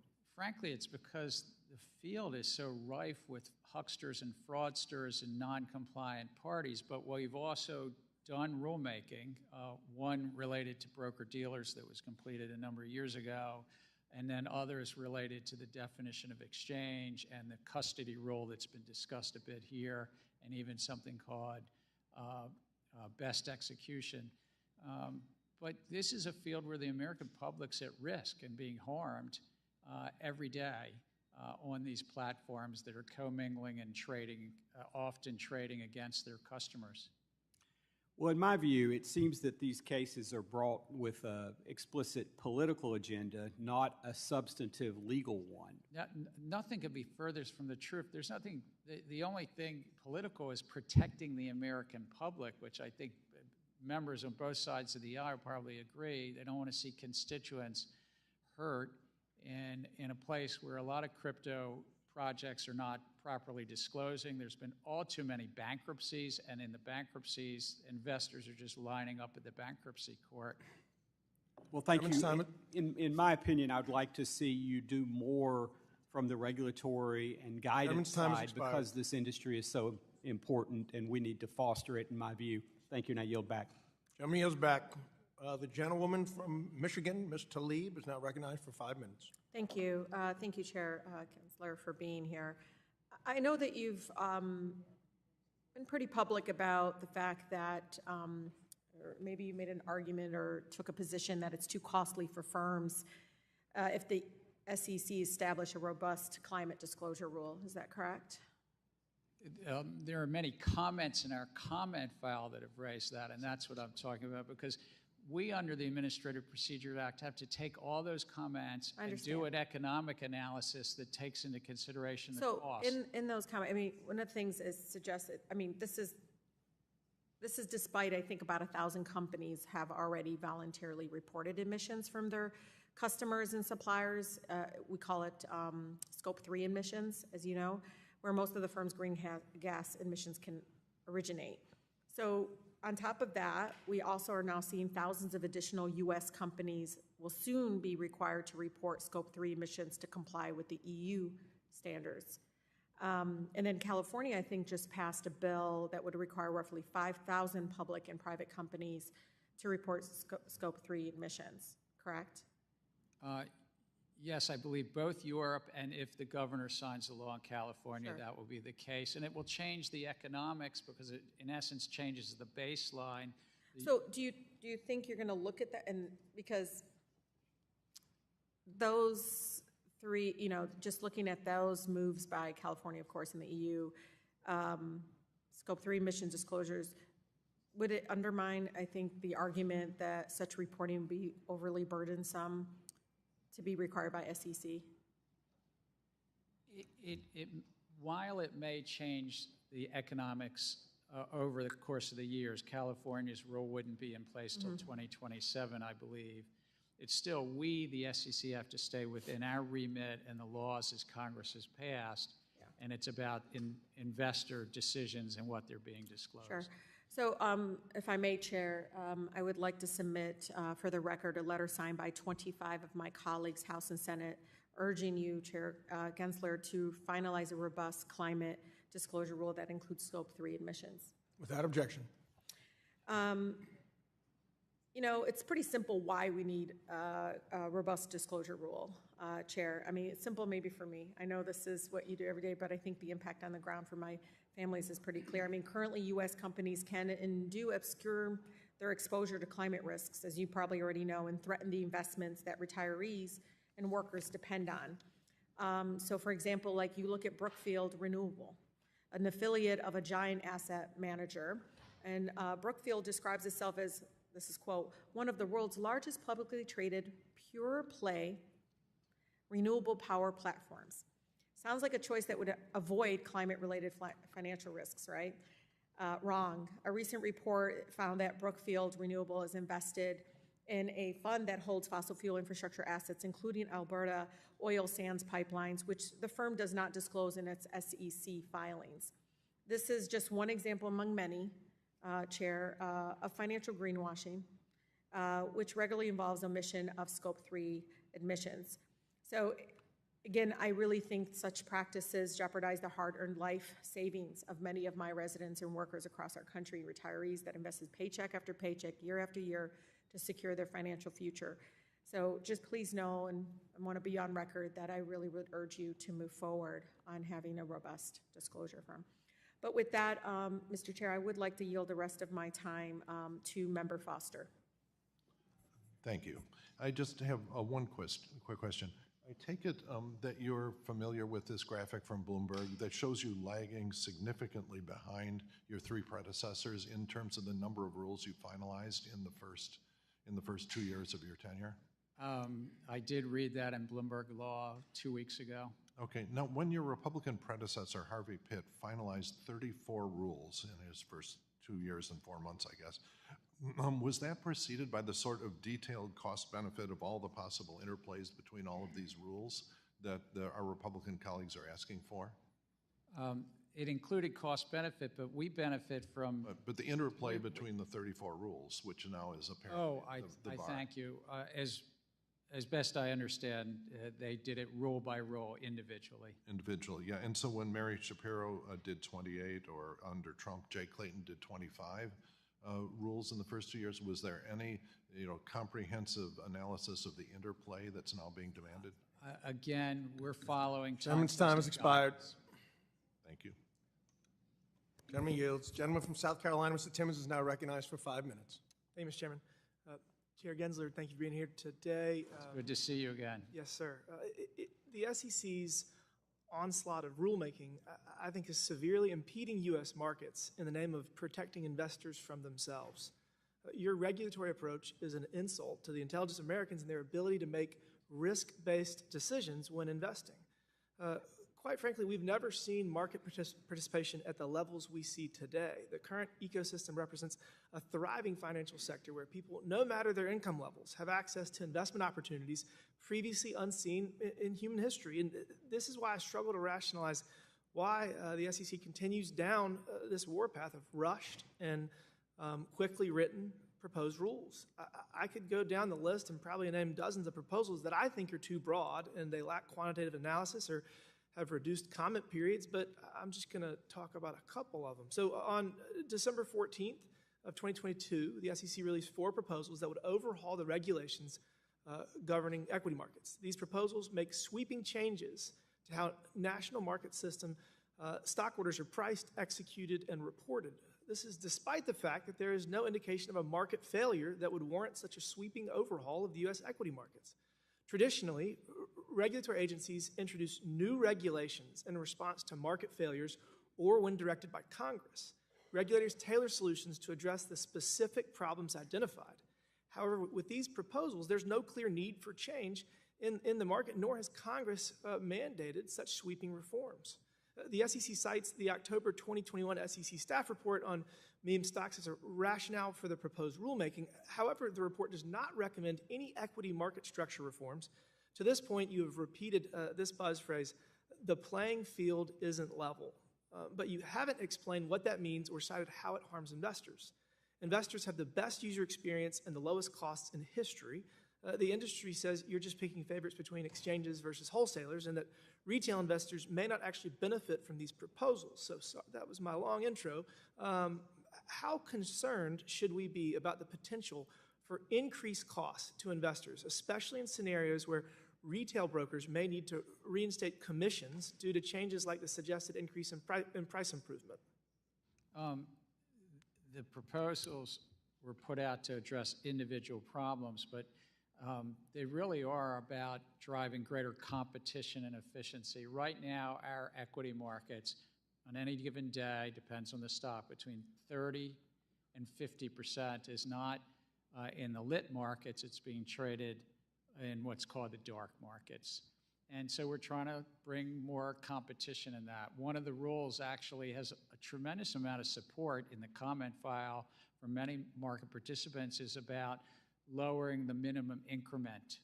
You can trade at a penny down to a half a penny, for instance, and things like that. So we're looking at these comments and we're looking through to update our rules. So currently, tens of thousands of Americans can trade for free and at their fingertips. Do you think that your proposal will result in the reintroduction of commissions? Zero commission does not mean it's necessarily for free. There's a lot of things that are going on behind. When you send a market order, that's a very sweet order because most investors doing 100 shares are not going to invest another 100 shares or another 10,000 shares behind it. It's going to result in increased fees for the people that currently have no fees. But actually, what our economic analysis shows that in each of these roles it would benefit. We believe that the benefits are significant. Sorry, so you're saying that if this rule goes into effect, that the people that are currently trading for free will not have to pay commissions? Because I think they will have to, because that's how the market's going to inevitably function. You're not going to be able to continue providing free trades if this rule goes into effect. Actually, again, there's separate rules, but the one I was talking about is in terms of lowering the minimum increment. There's a lot of support for the other rules as well to say that brokers have to give their clients best execution seems pretty straightforward to many of us. I just think that if we're going to try to provide inclusion and participation in the markets for all Americans, we need to do this with a scalpel and not a sledgehammer, and I think you've been taking a sledgehammer during your time at the SEC. With that, Mr. Chairman, I yield back. Thank you. Gentleman yields. Gentlewoman from Texas, Ms. Garcia, is now recognized for 5 minutes. Thank you, Mr. Chair, and thank you, Mr. Gensler, for joining us here today. And I always look forward to your visits, and I'm thankful that you're here, and we're still all here to finish to the end. I want to bring back the poster that was referenced by Mr. Foster. This comes from an article written by Bloomberg Law titled "Gensler Lags Predecessors in SEC Rulemaking as ESG Plans Linger." In fact, they say that you have the slowest pace in decades. We see under Bush it was 34, under Obama 28, under Trump 25, but you've only had 22 rules for for the same period of time in the first 2 years. So we've had a lot of talk from the other side of the aisle about all these rules that are too many rules, too quickly, you're not listening, you're not doing enough investigations. But Bloomberg seems to think you're a slacker. Are you a slacker, Mr. Gensler? I don't know. I leave that to others to comment on, but we do things thoughtfully. We do it by the book. We take the economic advice that we get, and Bloomberg Law has these numbers, so they speak for themselves. I think Chair Clayton, under President Trump, did 64 final rules by the time he finished his 4 years. So our rule agenda is... So you're not even 50. at half of what the Trump administration did. Well, the chart says we've done 22. We're now at 24, and he had done 25, I gather. We just do it thoughtfully. We do it under the law, under the economics, and I'll leave it to others to comment. But we're doing it on behalf of the American public and for investors and issuers, and making sure that they don't work for the markets. The market should work for them. And all too often in this country, it seems to get turned around that somehow investors and issuers are there so that some market intermediary makes a profit. It's all about transparency. Sure.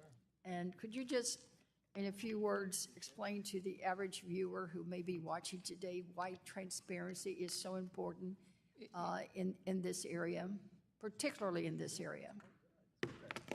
Transparency helps foster competition in markets. When you have transparent pricing of products, or if you know that a performance of an investment advisor is more transparent, it tends to lower the cost in the middle, and that again helps you, average working or retired American, to invest, but it also helps the people with good ideas. If you lower the cost in the middle, and that tends to come from transparency, just as like when you're buying an automobile, it's good to know the transparency of what a few different auto dealers are charging for that same automobile. Okay. Well, the other issue that you and I have discussed many times is how important financial literacy and education is in this sector. And the last time you were here, I told you of my concern about financial literacy, not only in my district and in Texas. The Federal Reserve Bank of Dallas reports that 8% of Texans do not have a bank account, and 37% of Texans have not planned for retirement. Financial literacy, of course, is key.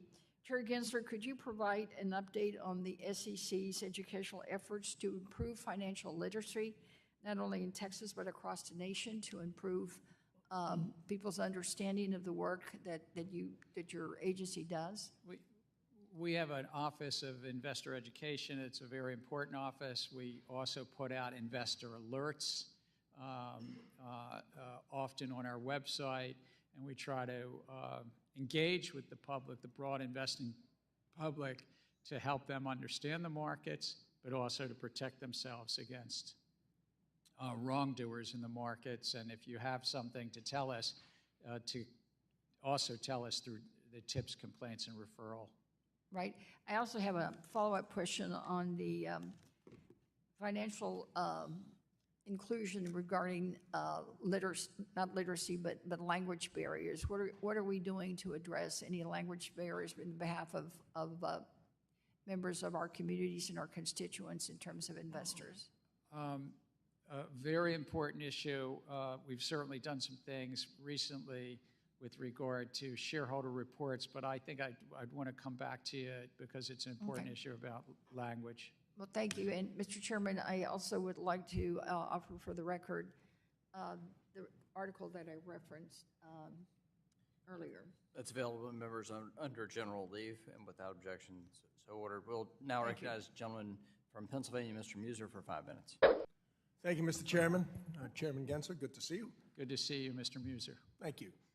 So the SEC's climate rules, Scope 3, provision mandates reporting on emissions from activities not directly controlled by a company up and down its supply chain, as you well know. So supply chains, let's say from China or some other offshore source, for example, which are perhaps less scrutinized and submit data which could be suspect, as opposed to from a U.S. Resource. is an example of how Scope 3 data could be flawed and the system as a whole. So what are your thoughts on that? And is this, is this somewhat of a push towards capital towards certain industries as opposed to something else? I mean, what's the intent? And the other thing I'd like to ask you is, are you fully aware of how it's rattling many companies, right? I mean, this rule won't go into effect perhaps until next year. But companies are preparing for it, and as are private companies. Private companies are preparing for it, and so there's a lot of additional compliance that goes along with it. So maybe you could comment on that? Two very good questions. First, on many investors are looking at what is the risk of companies with potential climate change. And one of the measures of that risk is the greenhouse gas emissions of the company and possibly their supply chain or so-called value chain. Though many companies know their own greenhouse gas emissions, they don't necessarily know, as you rightly pointed out, their entire supply chain. And fewer public companies are currently publishing that. We put out a proposal to bring consistency to the disclosure, but we heard a lot of comments coming in to say Scope 3 disclosure is not as well developed, it's not as many companies putting out, it's frankly not yet as reliable, and so we're taking that into consideration. And I'd say another thing is, some people have raised from the Farm Belt, for instance, agricultural interest, we don't want to have to do this. We're small family farmers. We don't need to do this. And we, the SEC, don't regulate those private companies, those non-public companies. Mm-hmm. And so staff is looking very closely to ensure that we stay within our authorities, and it's about the public companies. On your second question about cost, we take that very thoughtfully into consideration, and we got a lot of comments. I know I was chatting with the member across the aisle about this, and Can you give us the need to analysis take that on some into of those costs? consideration. That was a follow-up question. Can you give us the analysis on the cost that you're taking into consideration? Have you run the numbers and We're in essence adjusting our economic analysis because we got so much feedback from the public on that. Okay. Particularly important point. On the safeguarding rule as well, are you mentioned you were on and off. Director Bertzissel mentioned that he talks extensively with banking regulators. There are many regulators, however, that feel, and this is regarding the safeguarding rule, that if you talked more often with them, this rule would be written differently. What's your reaction to that? Well, we have good ongoing discussions with our colleagues at the bank regulators. We continue to engage on this role and on other roles, and of course on market oversight. The safeguarding role is one where we've heard a lot from not only the investment advisors that it applies to, but from the banks that act as qualified custodians. Okay, thanks. I'm changing gears a little bit here. There was a recent shareholder vote to extend the deadline for the DWAC-TMTG merger. Demonstrated that nearly 400,000 investors want this merger to happen. Can you give me your assurance or feedback that a revised S-4 handled in regular order will be expedited, whether for this merger or any? Again, as you're aware, that's a company that recently settled an enforcement action because it had initially had a material misrepresentation of when it went public in its S1. I don't think they've filed an S4 with us yet, but when they would, that our Division of Corporation Finance would handle it in regular order. I appreciate that very much. I yield back, Mr. Chairman. Gentleman from North Carolina, Mr. Nichol is recognized for 5 minutes. Thank you, Mr. Chairman. Chairman Gensler, thanks for being here. I want to start by applauding the important work of the SEC and the public servants who work under you.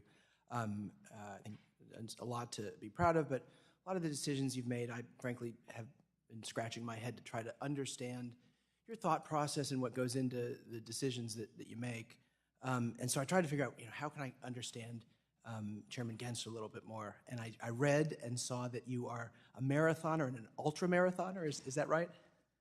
Well, in my day, yes, I did do the John F. Kennedy 50-miler.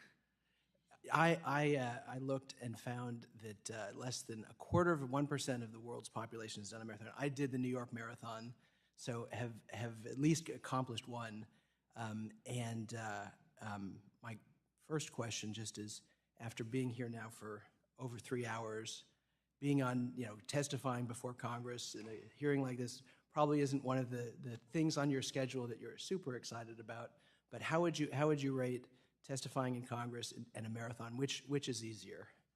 I love being in front of this committee. I've been here probably 20 times in my life. This is a great room and a great committee. Marathons are a little harder. Thanks. All right, so I want to get into securitization. If the gentleman was suspended, I we asked the witness to yield to answer our the chairman. question. We asked the witness to answer the question. Oh, wait, I think that this is easier than running the New York City Marathon. Okay. Thank you. So, all right, securitization.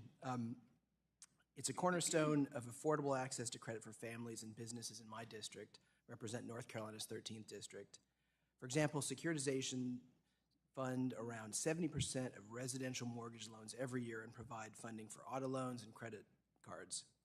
I'm concerned that your rule proposal on conflicts of interest will impair the ability of securitization markets to function by outlawing activities that have no connection with securitization transaction and reducing participation in those markets. This would increase the cost and reduce the availability of consumer, mortgage, and business credit for my constituents, which is a real problem. I mean, frankly, we have an economy that doesn't work for everyone, and it is so hard for so many of the constituents I represent to get credit and to get a loan and to do those things. The SEC said it was, quote, unable to reliably quantify many of the economic effects, end quote, of the proposed rule. Given these uncertainties, and to avoid compounding the credit crunch that's already, again, hitting my constituents incredibly hard, will you commit to reproposing a rule that is more tailored to the feedback the SEC has received from the public? So, one, the capital markets are really important for credit cards, auto loans, mortgages, and through this securitization market. Two, Congress mandated that we actually do a rule to address potential conflicts that sponsors of those asset securitizations might have if they're on the other side taking positions in conflict with the investors. That's what we're doing. We got a robust, good comment file on that. We're looking at that closely. I can't prejudge it, but I think that the comments that we received, we can hopefully sort through. Thanks. And I'd certainly urge you to repropose the rule as it threatens to disrupt the housing market in North Carolina and across the country. I want to move on to our grayscale letter. I sent a letter to you yesterday along with my colleagues, Congressman Flood, Torres, and Emmer, urging you to approve the listing of spot Bitcoin ETPs after your recent loss in court to grayscale. Now that the SEC has the court's decision in hand, rejecting your rationale for denial, does the SEC plan to approve the current pending spot Bitcoin ETF applications? Thank you for your letter. I did read it last night. Again, we're still taking this under advisement. It's a recent court action, and staff and commissioners will take it up as appropriate. The court concluded that the SEC's denial of grayscale lacked, quote, a coherent explanation and then, quote unquote, falls short of the standard for reasoned decision-making, and then was, quote-unquote, arbitrary and capricious. How do you explain the SEC's actions there? We do that which we do under the law as best we can. Sometimes things go into court. We're still considering that court decision. I think it was a district court. I'm sorry, it was appellate court. It was appellate court, but we're still considering that appellate court decision. I don't want to get ahead of the staff or my fellow commissioners. Thanks so much. And I will note that at 3 hours, this is far below my marathon time. Not even close, but I yield back. Gentleman yields back. We'll now recognize the gentleman from Wisconsin, Mr. Fitzgerald. Chairman Gensler, thanks for being here. Congressman Lucas and Posey talked about this earlier. I'm just going to bring it up again. It deals with the proposals regarding predictive data analytics. Just could you distill down again? How do you think the proposal is? Is there a lack of economic analysis, and is that consistent kind of with SEC's mission to protect investors? How do you see those two kind of meshing? So good questions. One, there's a robust economic analysis, but we're going to benefit from public feedback on it. But two, the rationale. On the rationale, it comes to a really key thing. An investment advisor, whether it's through a robo-advisor or a broker-dealer, that they continue to put our interest, the investing public's interest,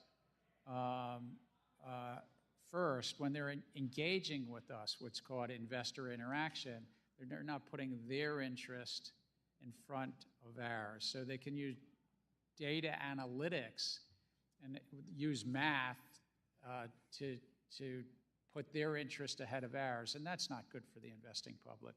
Are you afraid it'll be applied too directly on just about everything out there? From it could go down to the level of Excel spreadsheets. Somehow it has to be applied. Right? Here's the sort of balancing act. We're technology neutral. So whether you use, as you say, an Excel spreadsheet or you use machine learning, sort of the core question is, are you engaging with the investors and pushing them for your profits, not your personal profits, but the investment advisors' profits, right, or the investors?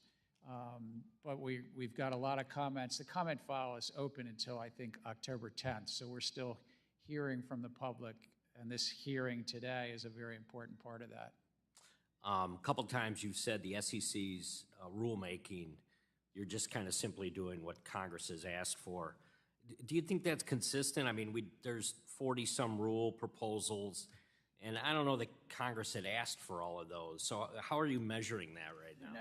You raise a good point. It's not that you asked for it last week or last month, but our laws embodied by Congress are on the books, and we need, I think, really to stay competitive in the world, to update our rule books to make sure that the markets, the Wall Street broker-dealers, the exchanges, the investment advisors, that they're working on behalf of your constituents, the investors, and the people with good ideas who want to raise money.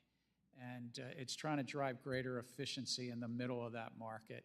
And sometimes the middle of the market doesn't love that, because greater efficiency might mean a little less economic rents, a little less profits in the middle. Let me switch gears again. I think we're concerned about FSOC's recent proposal regarding the designation of the non-bank financial institutions as systematically important, particularly the elimination of a cost-benefit analysis requirement. Given your kind of the position as FSOC member, why would the FSOC eliminate the requirement to do a cost-benefit analysis when determining whether or not a non-bank financial institution should be designated as systematically important? I thank you. I am a member of the Financial Stability Oversight Council, and what we put out to public comment, so I'm only one voting member, but right, what we put out to public comment was really just to ensure that we get back to the guidance that was out there in 2012. I was a proud member back then of that committee too, that council then. And so we've really gotten public feedback on whether to, in essence, could there be financial institutions that were so important to the system, systemically relevant, that they be designated so and then come under the Federal Reserve for oversight? Very good. I'm going to squeeze in one more here. I'd like to reiterate, Congressman Lukenmeyer talked about it earlier, about the proposed securitization conflicts rule. When you were here, I think it was in April, you mentioned that the proposed rule was new and you hadn't looked at the comment file. At home, Wisconsinites rely on private mortgage insurance for access to affordability and sustainable home ownership. How can you differentiate between managing risk and betting on both sides of the transaction without capturing necessary business activity No, like I this, I mean- guess. Yeah, how's that going to work? Congress gave us the challenge to do that, and that's why we put it out to public comment. But you're allowed to hedge, you're allowed to do other transactions, but not bet against the investors. And that's, we're still working through the comments to try to finalize. It's a mandate from Congress. Gentleman's time has expired. Yield back. Now I'll go to the gentlewoman from Colorado, Ms. Pedersen, for 5 minutes. Thank you, Mr. Chairman, and welcome back, Chairman Gensler. I can't believe it's already been 6 months. Time flies when you're having fun. Doesn't feel very fun this week, though. I just want to thank you for your time today and expertise. I know you've discussed this at length today, and it's been a big focus in all of the areas of the key functions that our agencies play in helping support and advocate for our constituents. And, Ranking Member Waters touched on the real harm that a government shutdown would do specifically to your agency. And should there be a government shutdown, only around 400 employees will be retained to maintain minimal functions, with nearly 4,200 employees being furloughed. The bare bones staff that will remain working during a shutdown cannot perform all the responsibilities adequately. And you've spent time discussing a number of the functions that the SEC will not be able to manage, like protecting Americans from fraud, allowing investors to access our capital markets, and conducting investor outreach and education, among other important roles of your agency. And it is deeply concerning for me with the long-term implications of the chaos and dysfunction here in Washington and the perception globally around what role the United States is going to play in, and if we are a market that people should continue to invest in, and the real concerns out there. And so, in your opinion, how do you think that the government shutdown will impact America's capital markets and the global standard that the global gold standard that we have always had? In the short term, there's a risk that we, the government's important market regulator, don't have the resources to oversee the markets, whether it's a day, whether it's a month, whatever it is. In the longer term, it's just the confidence in our capital markets and our confidence in our system of fiscal, deciding the fiscal choices that Congress and the administration does.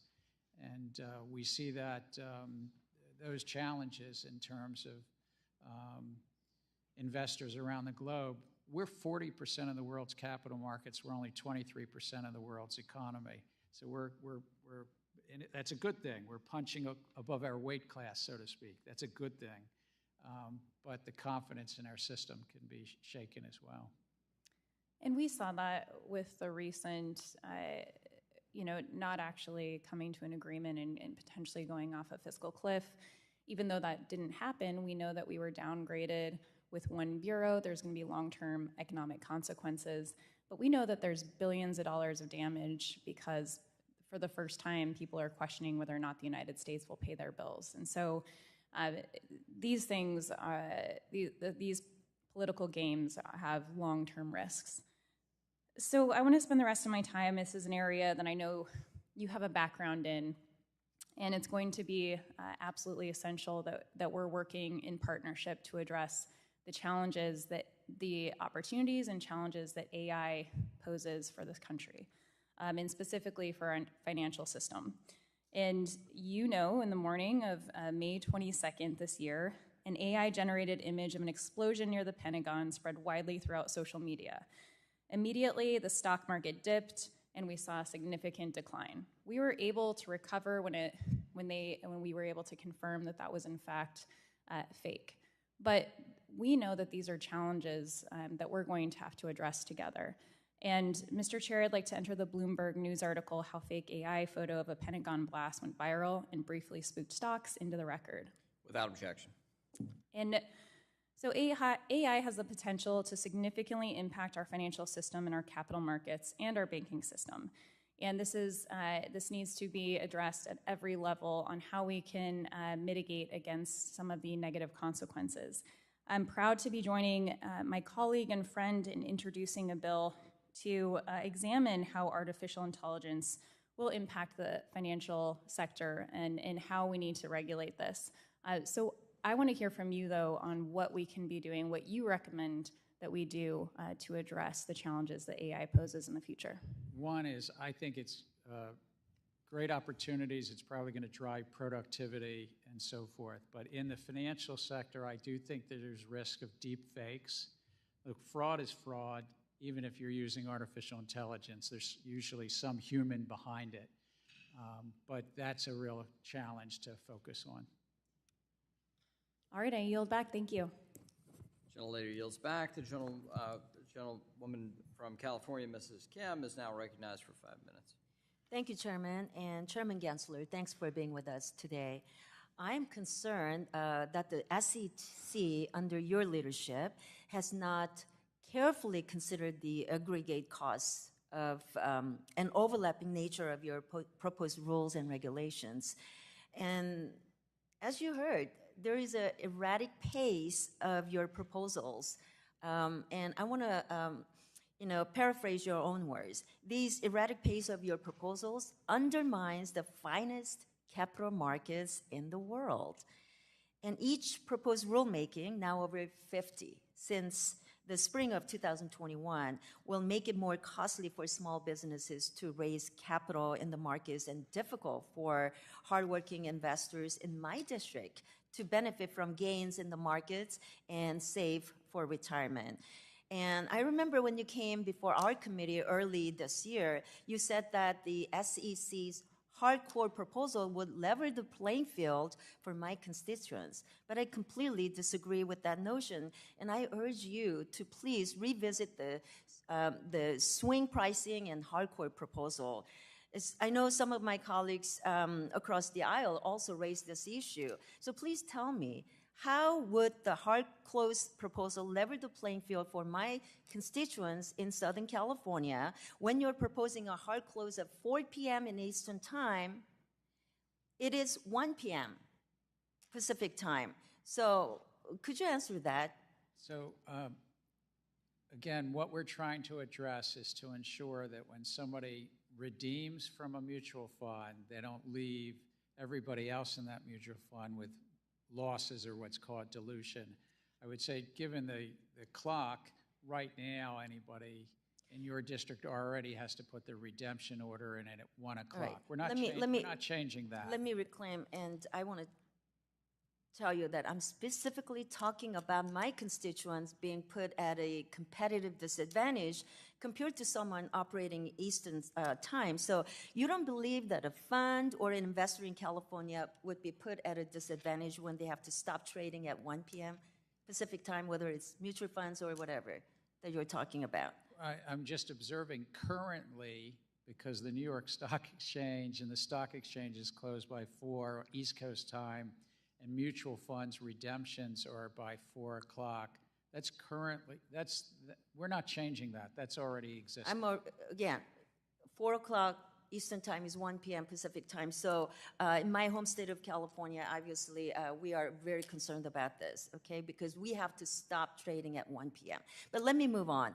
I know in my home state of California, Silicon Valley Bank failed largely because it wasn't hedging its interest rate risk. And you have proposed a rule on conflicts of interest for securitization that would make hedging this exact type of risk much more difficult. Surely, this is not the intent of the statute or your proposal, but it is what the rule as written would do.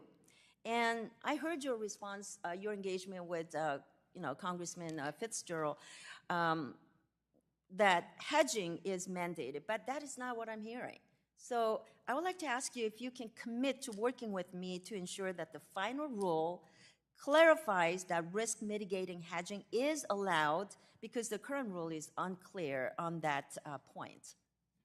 Again, I think it was Congress that has the risk mitigation hedging, but not trading against the investors. And so that's really the job of, we put it out to public comment. But you've raised an issue of just broad general interest rate hedging. Well, I'm talking about that hedging issue, which is very important. And with all due respect, I believe the lawyers outside of your office disagree. And I think the last thing we want is a chilling effect on hedging. And let me remind you, SVB is a glaring example of how to get things wrong. And I hope we can work together to ensure that the final rule leaves the important risk mitigation tools intact. I just want to talk about the 34 items on your proposed rules list for 2022. This is triple of that previous year. And in fact, over the past 2 decades, 2021 was the only time the Commission proposed on more rules, so which obviously was mandated by Dodd-Frank Act. The October Inspector General report said that the staff believe that your more aggressive agenda potentially limits the time available for staff resources and analysis and increases the litigation risk. So can I just throw in the question, what sort of things increase litigation risk? Would you be able to respond to that? Gentleman can answer for the record. Gentleman can answer in written form for the record. Okay, thank you. Ms. Presley of Massachusetts is recognized for 5 minutes. Thank you, Chair Gensler, for joining us today. There are unrelenting people, institutions, forces at work that seek to dismantle gains that have been made in diversity and equity and inclusion, from corner offices, state legislatures, the Supreme Court, and my colleagues across the aisle. In fact, when they got the gavel, the very first thing that they did, one of their very first actions, was to dissolve the DEI committee under FSC that was stood up by Ranking Member Waters, chair at the time, and that committee was headed by Joyce Beatty. So the other side isn't taking any days off, so I'm not taking any days off either. And that's why I want to talk to you about diversity on corporate boards and understanding the importance of disclosure and transparency when it comes to gender, racial diversity, and other data, along with the ways in which that can impact financial performance. We all know that corporate boards are powerful. They play a critical role in determining the mission of a company, its values, its vision, its strategy, everything from who the company will hire to which stakeholders it listens to. Now, for decades, white men have made up the majority of corporate board members, and they still do. Across S&P 500 companies, nearly a third of board directors are women, despite women making up 50% of the country. Only 22% are people of color, despite people of color making up 41% of the country. These gender and racial disparities should not be ignored. The Securities and Exchange Commission plays a critical role in overseeing corporate governance, and that includes work related to diversity and transparency. Chair Gensler, research shows that diverse boards better reflect our country, and I want to underscore this, lead to improved financial results for companies. I could sit here and debate fairness and morality and right side of history all day, but as my good friends at Black Women on Boards so often say, this is not a matter of black or white. It is a matter of green. So this is about improved outcomes. So what is the SEC doing to increase disclosures on corporate board diversity and inclusion? Early in my time at the SEC, we had in front of us a filing from the stock exchange called Nasdaq. It's a self-regulatory organization that actually has a listing requirement of Nasdaq address these issues. Under the Exchange Act, under the laws, we approved that. That's still a matter of court challenge in the Fifth Circuit, if I recall. And I know that that's out there, but I think that Let me reclaim my time because I'm running out of it here. That's right. The NASDAQ proposal was approved by SEIC, calls for 2 diverse board members based on gender, race, and LGBTQ status. So this information is important. You agree, yes or no? Well, we approved it under the Exchange Act, under the guidance there. I have to be very careful about Okay, well, at the end of the day, disclosure of this data is necessary because, as we know, that which gets measured gets done.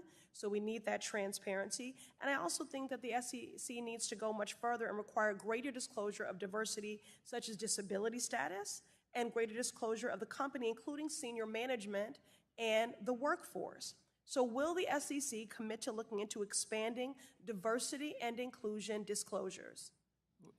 Staff has continued to work not only on this, but more broadly also on human capital Yes or no, disclosures. Chairman Gensler, my time is running out. Can you make that commitment? This shouldn't be a hard commitment. Can you make that commitment to looking to expanding diversity and inclusion disclosures beyond just the Nasdaq proposal? The staff of Corporation Finance continues to review alternatives there. Okay, all right. Thank you. Just a quick history lesson. The first black woman on a corporate board was Patricia Robert Harris, and she was only appointed in 1971, roughly 50 years ago. The year is 2023, and it's well past time that we have corporate boards that reflect the true diversity of our country, not only from a place of justice and fairness, but for improved outcomes, improved financial outcomes. My colleagues across the aisle have already made it clear they don't care about diversity. Their first action when they took back the gavel of this committee was to scrap the Diversity and Inclusion Subcommittee established by Ranking Members Waters. They are on the wrong side of history when it comes to this issue and so many others. Chairman Gensler, it's important that the SEC be on the right side of history and press forward with corporate board diversity. Gentleman from Nebraska, Mr. Flood, is recognized for 5 minutes. Thank you, Mr. Chairman. Chair Gensler, I'd like to continue our discussion about SOB 121 staff bulletin from the SEC that would potentially have significant effects on the ability of banks to custody digital assets. Let's briefly begin by following up on something that was raised the last time you were in front of this committee. You previously said that prior to the issuance of SOB 121, your staff did not confer with any of the prudential regulators. Is that correct? You'd have the transcript, but I think that our staffs do talk to the prudential Prior to the regulators. issuance of SOB 121, did your staff confer with any of the prudential regulators? With regard to that particular Correct. staff bulletin, I don't recall that they did. I know that they have. So let's let the record reflect that the SEC staff did not think to confer with prudential regulators before issuing the staff accounting bulletin. In response to my question, for the record, from April on this topic, you stated, quote, SOB 121 provides non-binding staff guidance on the application of existing accounting and disclosure requirements under U.S. GAAP. Prior to the issuance of SOB 121, Mr. Chair, did FOSB issue anything related to the custody of digital assets, and if so, what was issued? I'd have to get back to you, but if you're asking about the Financial Accounting Standards Board, I don't know that they had done something on custody, but we could get back to you. Since you cited the generally accepted accounting principles in your response, I decided I'd take a look at this myself. Prior to SOB 121's issuance, FOSB had not published anything related to the custody of digital assets. In fact, the board added accounting standards for digital assets to its agenda in May of 2022, 2 months after the issuance of SOB 121. Your response to my question, for the record, from April, also indicated that SOB 121 provides guidance on the application of existing accounting and disclosure requirements under the SEC rules. So here's a question. Prior to the issuance of SOB 121, what rules had the SEC finalized relating to the safeguarding of digital assets? Well, we have on the books a rule from 2009 that applies to the custody of digital assets by investment advisors because it covers all funds and securities. That rule's on the books. We also had finalized something around special purpose broker-dealers, which relates to crypto broker-dealers. So I took a look at this topic myself. The answer, quite frankly, is none. There were no SEC rules on the books that directly address the topic of custody of digital assets. As you know well, the SEC issued a proposed rulemaking on custody, including digital asset custody, in February of 2023, and that rule has not been finalized to this day. So to recap, The SEC failed to confer with prudential regulators despite the fact that anything changing rules around the custody of assets for banks, regardless of whether the bank is publicly traded, would be of obvious consequence to them. Then, when justifying the bulletin, the SEC cited the gap in SEC rulings. However, at the time when the bulletin was issued, there was no action by FOSB, no rulemaking from the SEC on this topic. In April, you said you wanted the SEC to, quote, stay in our lane, end quote, with regard to SOB 121's potential effects on a bank's balance sheet. It's fair to say that the fact pattern we have is that the SEC is not just going out of its lane, but it failed to comprehend the existence of any conflict with prudential rules. Additionally, the SEC's justification for issuing the bulletin is based on accounting guidelines that did not exist when the bulletin was issued and rulemaking that was not even started until nearly a year after the bulletin was issued. It's pretty obvious that one of two things happened, and both are bad. On one hand, it's possible that the SEC was well aware that there was no strong justification for issuing the bulletin and chose to do it anyway. That would show a pretty straightforward case of regulating by guidance and unsubstantiated theory. On the other hand, the SEC made some obvious basic mistakes in the issuance of this bulletin. In light of these mistakes, it's worth mentioning the SEC Inspector General's report on management and performance challenges. Among other things, the report indicated that very high attrition has required the SEC to rely on detailees with little or no experience to contribute to the core regulatory tasks such as rulemaking. The case of SOB 121 raises the question of whether the SEC is compromised. Thank you, Mr. Chairman. I yield back. Gentleman yields back. We'll now recognize the gentleman from Massachusetts, Mr. Lynch, for 5 minutes. Welcome, Mr. Chairman. I don't know if you need time to respond to that. I would just say, Mr. Flood, if I can, because the other member allowed me to, the SAB 121 guidance is based on GAAP. GAAP already exists. It doesn't need a new FASB statement. And the custody rule at the SEC from 2009 already covers funds and securities to the extent it might be crypto securities. It was already covered.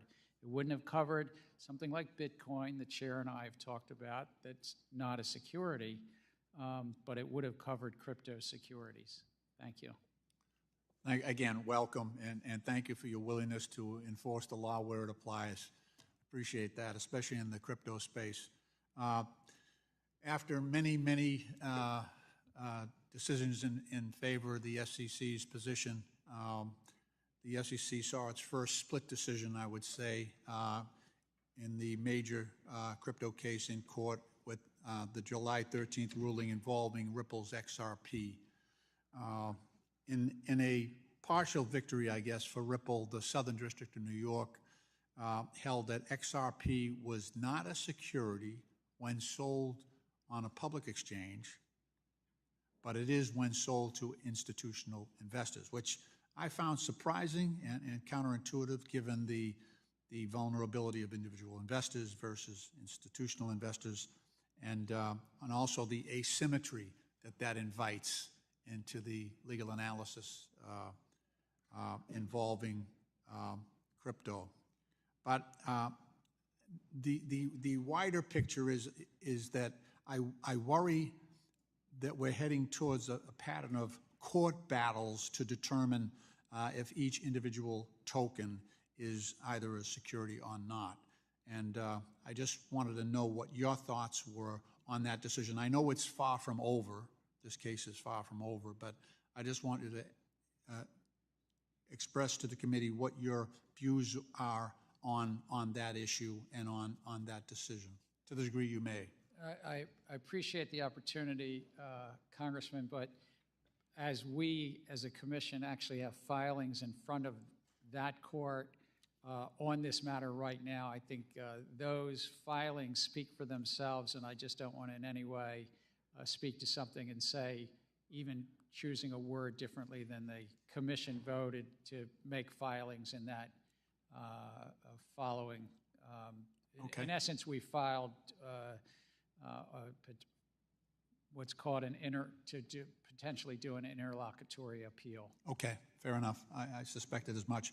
One of the major proposals in the recent digital assets market structure legislation involves allowing a crypto firm to provisionally register and to be held harmless for a post-registration period. By now, we're all well aware of the damage caused by FTX when its CEO, Sam Bankman-Fried, defrauded millions of customers. More recently, the SEC took action against Binance for potentially, I think, similar behavior from the looks of things. The Binance complaint contains damaging allegations, including operating an unregistered securities exchange, broker, and clearing agency. Further, Mr. Zhao of Binance's operation, control of customer assets, permitted them to commingle, again, just like FTX, customer assets and divert customer assets as they pleased. There are some concerns about this bill the digital asset market structure bill, that it opens up a vulnerability for consumers to be harmed. And I was wondering if you had a view on that, and is there any concern that we should have with the way the bill is currently structured? So if I can speak about the field itself rather than speaking about the bill, but it's a common practice in the crypto field right now to commingle that which we don't allow commingled elsewhere. And commingling what you might think of as an exchange, like the New York Stock Exchange, with brokers, you can think of your own individual brokers, and maybe a hedge fund or even a high-frequency trading shop, and even a clearinghouse, and maybe even some bank-like functions. And it's a recipe that has not led to good results in the crypto field and a lot of investors being harmed. So if Congress did anything, it would be separating out those conflicts. Thank you. Time's expired. My time has expired. I yield back, From Mr. South Chairman. Carolina is recognized for Mr. Norman is recognized for 5 minutes. Thank you, Mr. Chairman. Mr. Gensler, are you aware of Prometheum? I'm sorry, I didn't Are hear you the aware word. of Prometheum company? A company. I have heard of that company, yes, sir. Well, they testified before us back on June 13th. The CEO and founder of Prometheum testified before us and he assured us that only 20% of the company is owned by China. Does that concern you at all? And I assume you know they're a broker-dealer, special purpose broker-dealer for digital asset securities. Any registrant in our markets has to comply with our laws, and whether they're partially owned or wholly owned by China. But I'm saying in your position, does that concern you? 20% owned by China, and the information that could be easily transferred to China, which is an enemy of this country? Oh, sorry. What's really important, regardless of whether it's China or any other country, that our capital markets, it's a privilege to be in our capital markets, and that those companies comply with our laws, whether it's the company you mentioned or any other company controlled or partially owned by Chinese entities. May comply with the laws, but still the threat is there that information is being shared on investors. We sent a letter to you back September 25th, Senator Tuberville and I. You know how long it took us to get this reply? I'm sorry, September 25th, yesterday? No, I'm sorry. Of 23, yes. Yesterday, yes, that's right. We sent it 10 weeks earlier. Took 10 weeks, is my point, to get this back. And what we ask you to do is look into that, into the China connection, which is a serious concern, should be of yours and your role. Basically, and I'm not going to read it, this is just a non-response. I mean, it's just words. And if what's concerning to me is if somebody in your role is just shuffling paper, it's a danger to this country. There are a number of broker-dealers in our country that have affiliation with China. You named one. It's not the only one. I think your letter and some other letters from the senator named some of the others. And those broker-dealers have to comply with our laws. They actually have to, under our laws, have their books and records here so they can be inspected and looked at by FINRA, which you mentioned. Does China go by the rules? I mean, does communist China go by the rules? They have a different set of laws there. They have a different government. But I'm saying if you're here in the U.S., they have to comply. Here's what we would our ask. laws. I mean, 10 weeks to get this, and to get this letter, was it 2 paragraphs, is really an insult. Are you familiar with metamaterials? Yes, I am, sir. I'm not very deeply, but it is a company that I've heard of. Do you know what the aggregate shares are, audited shares, count of MMTLP is, as of close of market on December 8th, 22?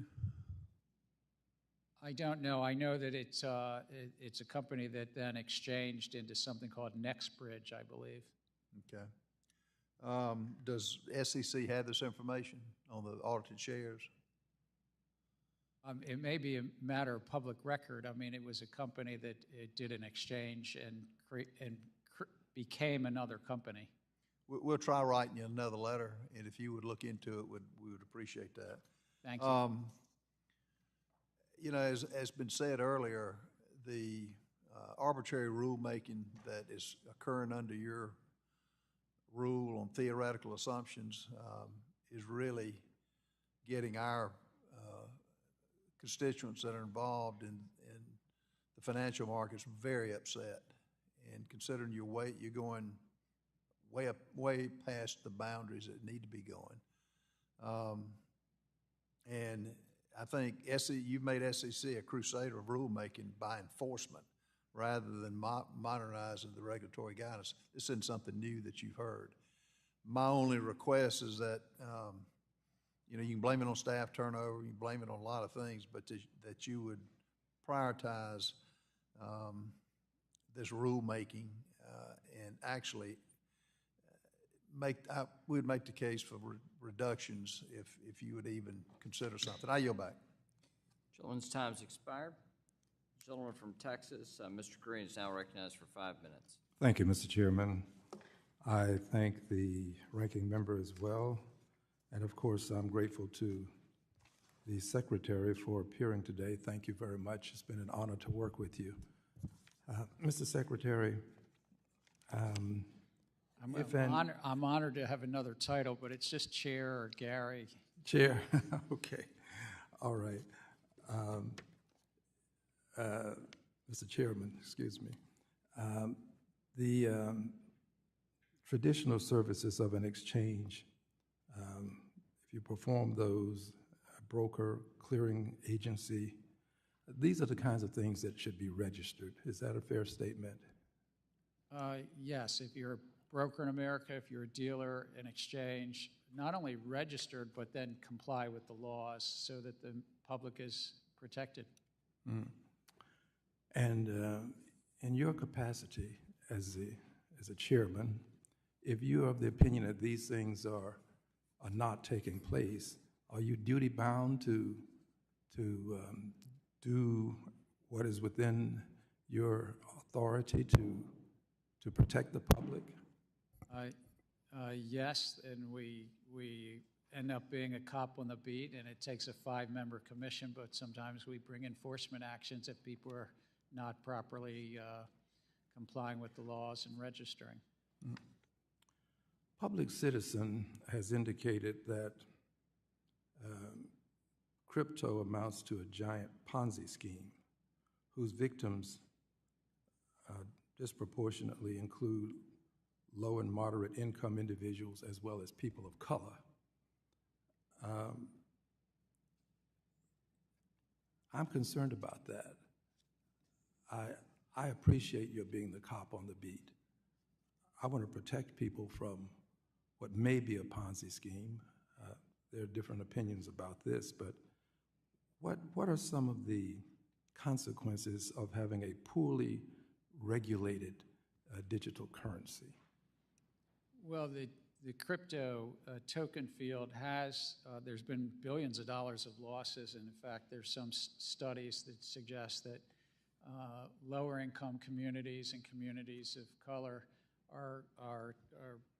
have lost more, and that it's not been to their advantage at all to be investing in these assets on average. Really, it's a matter of the American public can decide what investment risks they want to take, but they should have the full and truthful disclosure about those investments if they're under the securities laws, and then the trading platforms themselves should comply with the laws and not be entering into a bunch of conflicted services where they sometimes are trading against their customers on those exchanges. Mm-hmm. Do you consider the dollar, the American dollar, an effective, efficient digital currency? Well, the American dollar, which is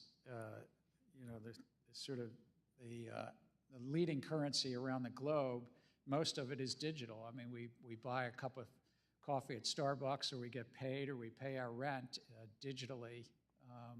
Occasionally, we still use paper or cash. And do you believe that properly regulated, we can have digital currencies that won't amount to a Ponzi scheme? Well, I think the U.S. dollar is quite strong, and I think the U.S. dollar, because we use it digitally already, is a form of a digital dollar. Crypto tokens are really quite something different, sir. They're not a currency.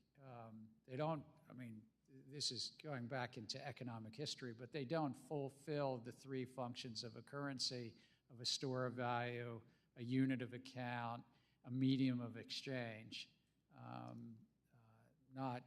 They might, maybe in another day, but not in 2023, frankly. And our failure to act, or your failure, because you're really the person who's in the hot seat, as it were, our failure to act can cause a lot of harm to a lot of people, as we have seen with one circumstance. And I thank you for what you're doing to prevent that harm. I really do. Thank you. Thank you. Gentleman from Wisconsin, Mr. Stiles, recognized for 5 minutes.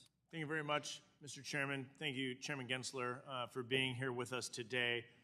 This summer, I asked Director Girding about the SEC staff, about whether or not the SEC staff conducted legal analysis of shareholder proposals.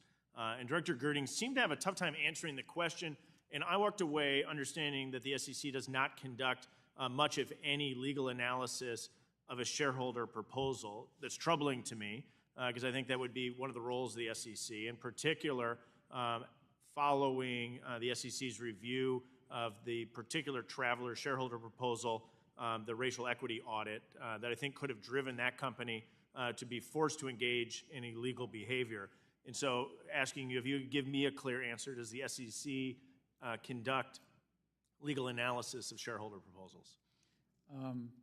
In preparation for the hearing, I watched your testimony between Director Girding and you.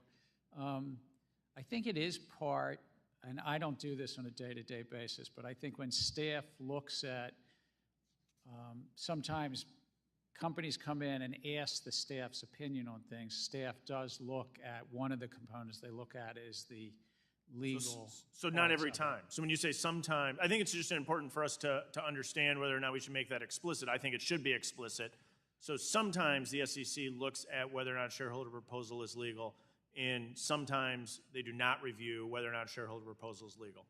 As I understand it, I believe it's one of the components of the review, but I'd be glad to have staff work with your staff and get you the details of the. I'd like you to. I mean, and the fact that you reviewed it in advance of this committee hearing, which I appreciate the amount of time and effort you put into preparing for a hearing, but you don't have an answer specifically whether or not the SEC conducts a legal review, not even a legal opinion, but just a legal review on each shareholder proposal, to me, would be a baseline review for the SEC to I'm here conduct. saying I believe that it's part of the review, but I don't know if it's on every shareholder proposal, because it depends on the nature of the shareholder proposal, of course. Okay. I'd like you to come back with that information about the process in which you review shareholder proposals in light of probably two key things. One is we brought in the two largest proxy advisors, ISS and Glass Lewis, and they specifically said on the record that they do not conduct a review for legality. They instead rely upon the SEC's analysis for legality. On the record in this committee room, your director and now you kind of go back and forth as to how you conduct that legal review. I think it's really important for us as policymakers to understand whether or not anyone, the SEC or proxy advisors, which may not be under, we can get to how they're registered with the SEC, but who's conducting the legal review, because it has a significant impact on companies. And if we build upon that and we look at the Staff Legal Bulletin 14L, we've seen a dramatic increase in the number of shareholder proposals. We're seeing more focused on social and political concerns. And I go back and look at the underlying language of that legal staff bulletin saying that they would consider whether or not a proposal concerns a matter of widespread public debate. Can you define widespread public debate? I think, sir, that it's really, and this goes back all the way back to the 1960s, of shareholder proposals, that investors can make shareholder proposals on the term you used, on wide scale. Widespread public debate is your legal staff bulletin. And that goes back many decades. But can you define it? I understand there's a history to it, I understand, but legal staff bulletin came out under your chairmanship. Can you define the term widespread public debate? And the staff does, when asked, give their informal advice, but ultimately it's between the company and the investors. Understood, but don't you think that's of concern that you can't define what widespread public debate is when your staff bulletin says that that's a point of review for shareholder proposals? I'll offer you that it concerns me, in particular in light of the dramatic increase in the number of shareholder proposals we've seen that are based on social and political objectives rather than governance of the nation's largest companies. See if I can get this in really briefly. We've discussed your use of email. You've had an aggressive enforcement campaign on off-channel communications for financial firms. Have you used anything other than official SEC resources to conduct your government business? No, I comply with the laws, but I also, if somebody sends me an email, then I forward it into the SEC. Thank you very much for your time. I yield back. Gentleman from New York, Mr. Garbarino is recognized for 5 minutes. Thank you, Mr. Chairman. Chairman Gensler, thanks for coming today. Financial services sector and the Biden administration have made harmonization of cyber incident reporting a top priority. In fact, the Department of Homeland Security Cyber Incident Reporting Councils recently recommended the federal government coordinate among themselves to reduce the burden on the reporting entity.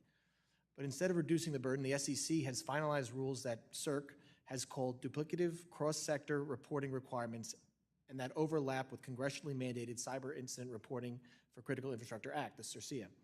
Given the Council's designation, why didn't the SEC harmonize its cybersecurity disclosure requirements with existing regulations, and more importantly, wait until the Department of Homeland Security and CISAs developed the rulemaking under the recent signed into law CIRCIA?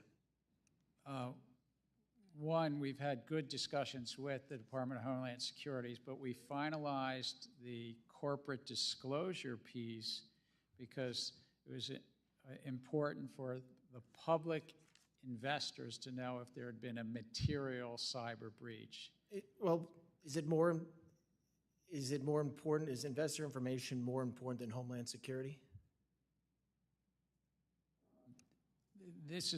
Well, and I asked that question because the reason we want to harmonize, and the reason we as a Congress have said harmonize, and the reason the Biden administration has said harmonize these incident reporting rules, is because we've heard from the private sector that their cyber employees are spending 40 to 50% of their time, and we've spoken about this before, on complying with cyber regulations, not just yours, but with all sorts of different cyber regulations. So and we talked about this last time you were here, specifically the rule that was just finalized in July, and you said at that time, you've been having good discussions with DHS. But again, this rule came out, and and DHS said, I quote, that this current rule is duplicative cross-sector reporting. It's a duplicative cross-sector reporting requirement. So even though you've had good conversations, I guess they didn't lead anywhere because you still came out with the rule. Actually, they did, because it's only reporting to the public if it's a material cyber event. It's 4 business days, which actually is longer than the CERSHA 72 hours. And thirdly, as important considerations in there that if the Department of Justice thinks for national security or public safety it should be delayed, it will be delayed.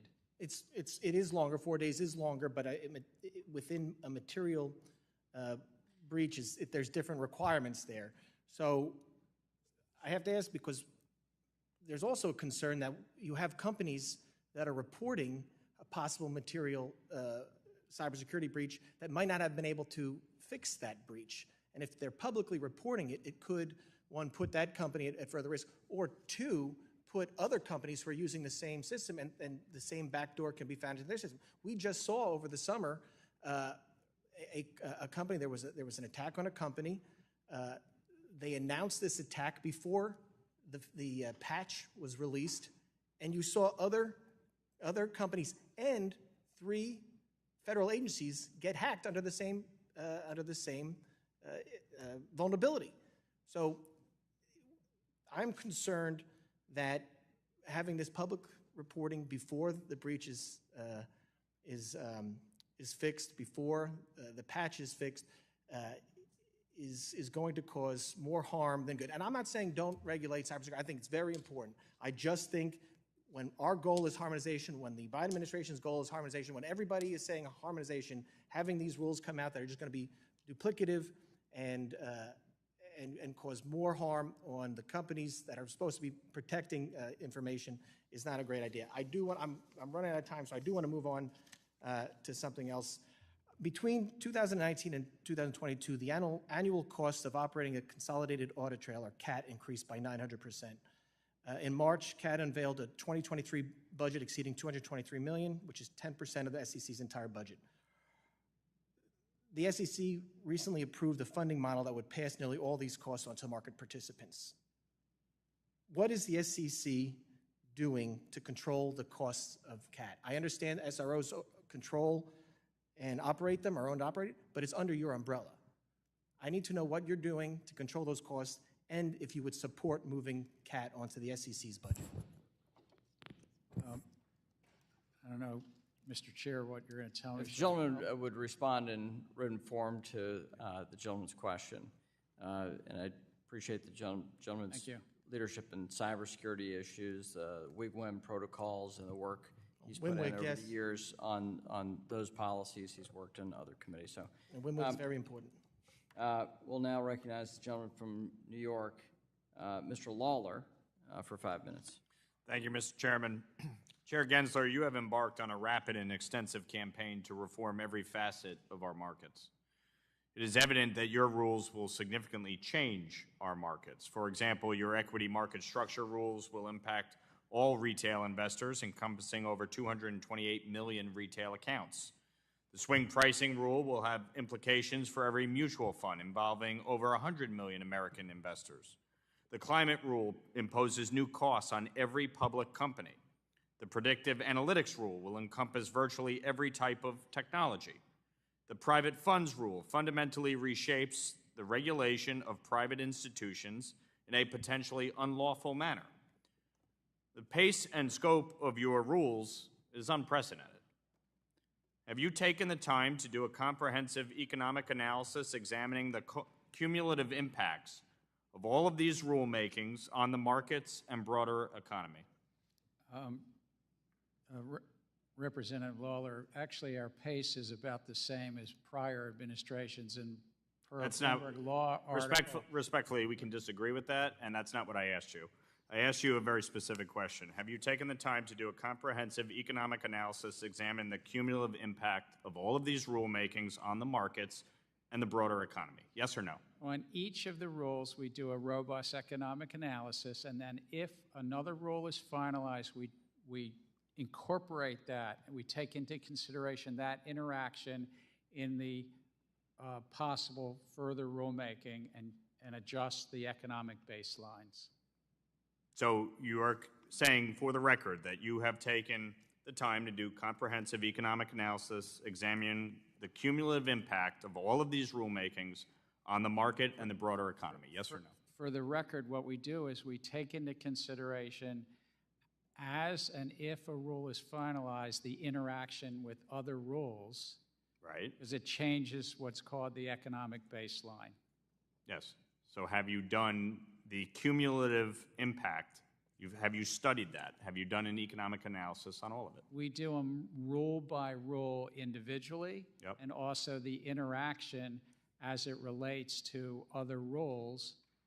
If we were to finalize a rule, then we take that in consideration. So can you explain your engagement with market participants before putting out significant rule proposals? Are you holding public roundtables? We meet with the public extensively. Before the equity market rules, we had numerous meetings from when I came on in the summer of 2021 all the way through December of 22. Chair Gensler, California Governor Newsom recently confirmed his intention to sign 2 bills mandating climate disclosure into law. You mentioned to the press last week that the SEC's staff is, quote, going to take a look if it were to become law because it may change some of the economic baseline for our rule, end quote. It's evident that the law will indeed alter the economics of your rule. So can you make a commitment to allowing the public an opportunity to provide feedback on the Commission's updated economic analysis before finalizing the rule? We take in consideration public comment. We've had 16,000 comments, a lot of comments on the economics, and we often will adopt based on those comments. No. What I'm asking you is, based on the reevaluation, based on the potential change in law, will you commit to allowing the public an opportunity to provide feedback on the Commission's updated economic analysis before finalizing the rule? I would say this: we're compelled. This is an important thing. California. It's a pretty straightforward question. Will you allow the public to comment on the updated economic analysis before finalizing the rule? Yes or no? We would put it. We would if. Sir. If we finalize a rule, it would be part of that finalized rule. Okay. I know you like to obfuscate, but I'm honestly I asking think, you sir, a very straightforward sir, question. I understand.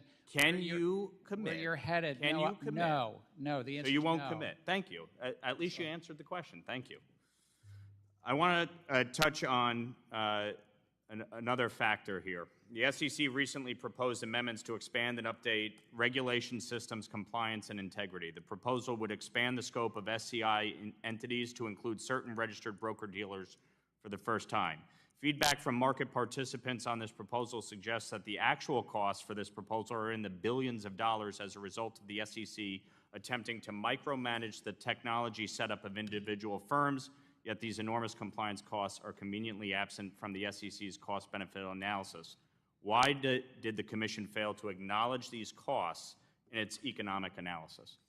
Gentleman's time has expired. If the chair will respond in written form. Thank you. We'll now go to the gentleman from Iowa, Mr. Nunn, for 5 minutes. Thank you, Mr. Chair. Chairman Gensler, thank you, and welcome back to this committee. I know each time we get to have a lot of questions on this. Last time we spoke, I addressed swing pricing and hard close proposals with you. I also want to reemphasize here the devastating impact that's had on many of my hardworking constituents, from their retirement plans, their 401ks, my nurses with 457 plans, my teachers with 403B plans. I think you get the gist of where we're going with this. As you are well aware, after this morning's rule, I believe it needs to be withdrawn, and I look forward to your team's response to both Chairwoman Wagner and Ranking Member Sherman on the letter that we signed on to and are still waiting to hear back on. Look, I want to talk specifically here about the ag and small business communities that I represent. The extra regulations that the SEC is potentially proposing in this regulation under the guise of consumer protection, it's going to add $6 billion in increased annualized costs to the industry, an additional 6 million compliance hours, many of these being small family farms and medium Main Street businesses. I hope you appreciate this has a tremendous impact on my constituents back home. Along with 4 other members of the Ag Committee on which I serve, we have signed a letter here moving forward a conversation, which brings me to my question on the February 15th proposal rulemaking on safeguarding client assets aimed at reshaping custody assets. As you know, we have worked hard in your former role with CFTC on how this can be successful. But dozens of trade groups have signed up and identified that this rulemaking would represent trillions of dollars of assets that our constituents back home face. Both of these letters, Mr. Chair, highlight significant errors with the proposed rulemaking, and I'm going to begin this conversation by asking you to consider withdrawing it until these things get fixed. Your definitions of custody and asset would expand so greatly they would encompass derivatives and future markets that have been overseen by the CFTC, your former organization, for decades.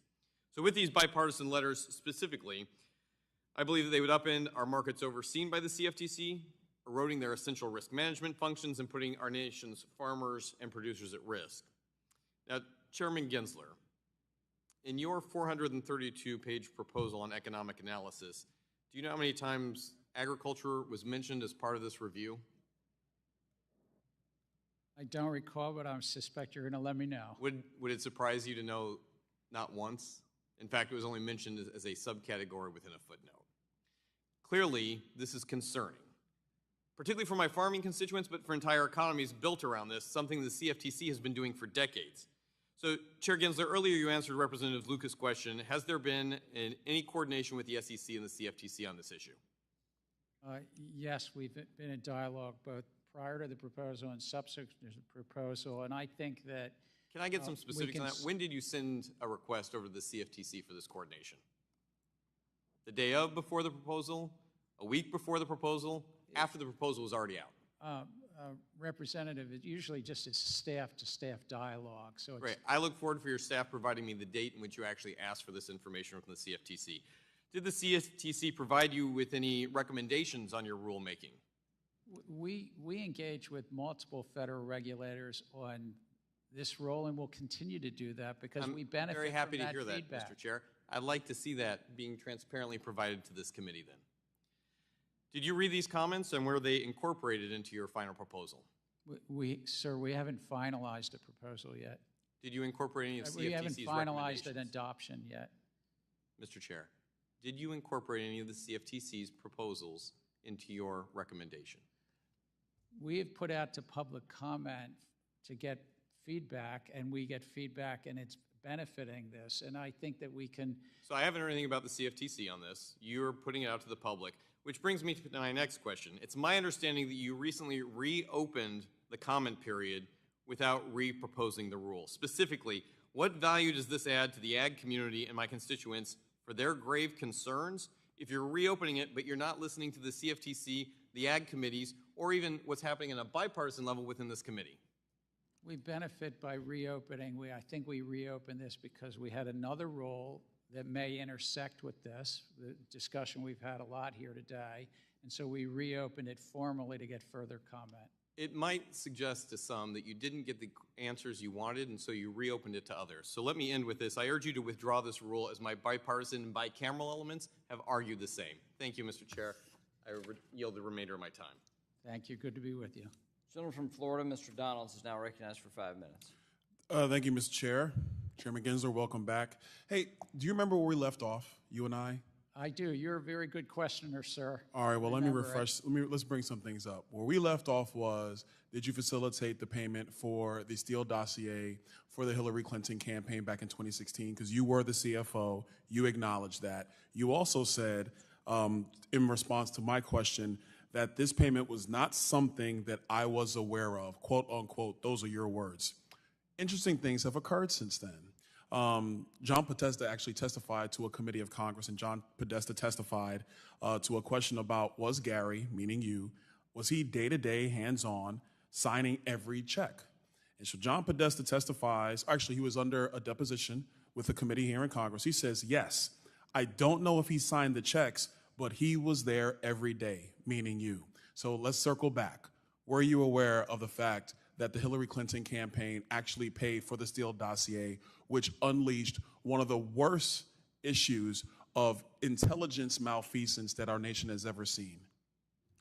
No, sir, I answered this 6 months ago, and this is the same answer today. No. You weren't aware of what was going on. Mr. Gensler, I find that very interesting because, you know, if I listen to some of the people and the staff that have left the SEC, you're very aware of everything that is going on. It's actually your MO.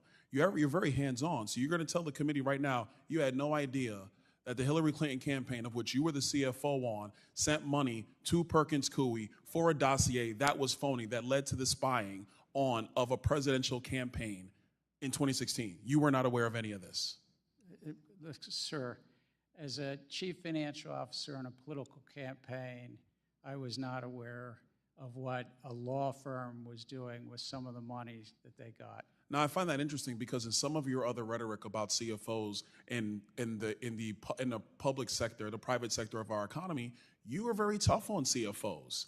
You've said on the record on many occasions that CFOs have a fiduciary responsibility to the organizations that they cover, that they should be aware of everything that is going on. So how is that a standard you hold CFOs in the private sector to, but you don't hold yourself to that same standard? That's not a standard that the SEC holds CFOs to. It's about their financials and that the financials are put together in accordance with GAAP and that the numbers are accurate. And that they're So did you accurately pay for the Steele regards. dossier out of the Hillary Clinton campaign? Sir, I learned about that way after President Trump was a president and Hillary Clinton was a private citizen. All right, well, let's move on. We'll probably circle on that another time. I want to reference a story in Capital Account from June 13.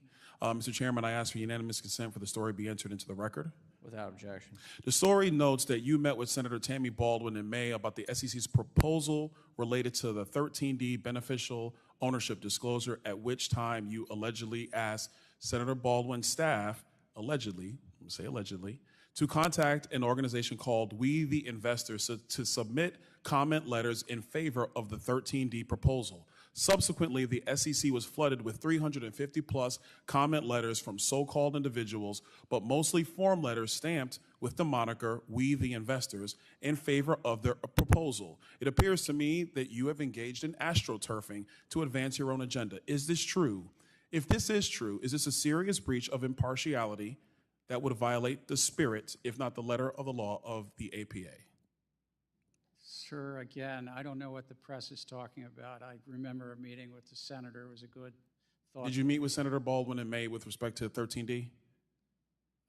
I think that it's on my public calendar that I met with Senator Baldwin. I meet with senators and representatives. Okay, so here's what we need. Regular I need to basis. get from your public calendar if you actually met with Senator Baldwin. I think the committee would like to know that. In this meeting with Senator think I Baldwin's did. staff, did you speak to an organization called We the Investors? I have no memory of that. Mr. Gensler, the no memory routine from a lot of appointees is really getting old. You guys are discussing and leading some of the various regulations facing our economy. So to come before a committee of Congress and have no idea what you talked to with a senator's staff about 13D? The meeting was with the senator, sir.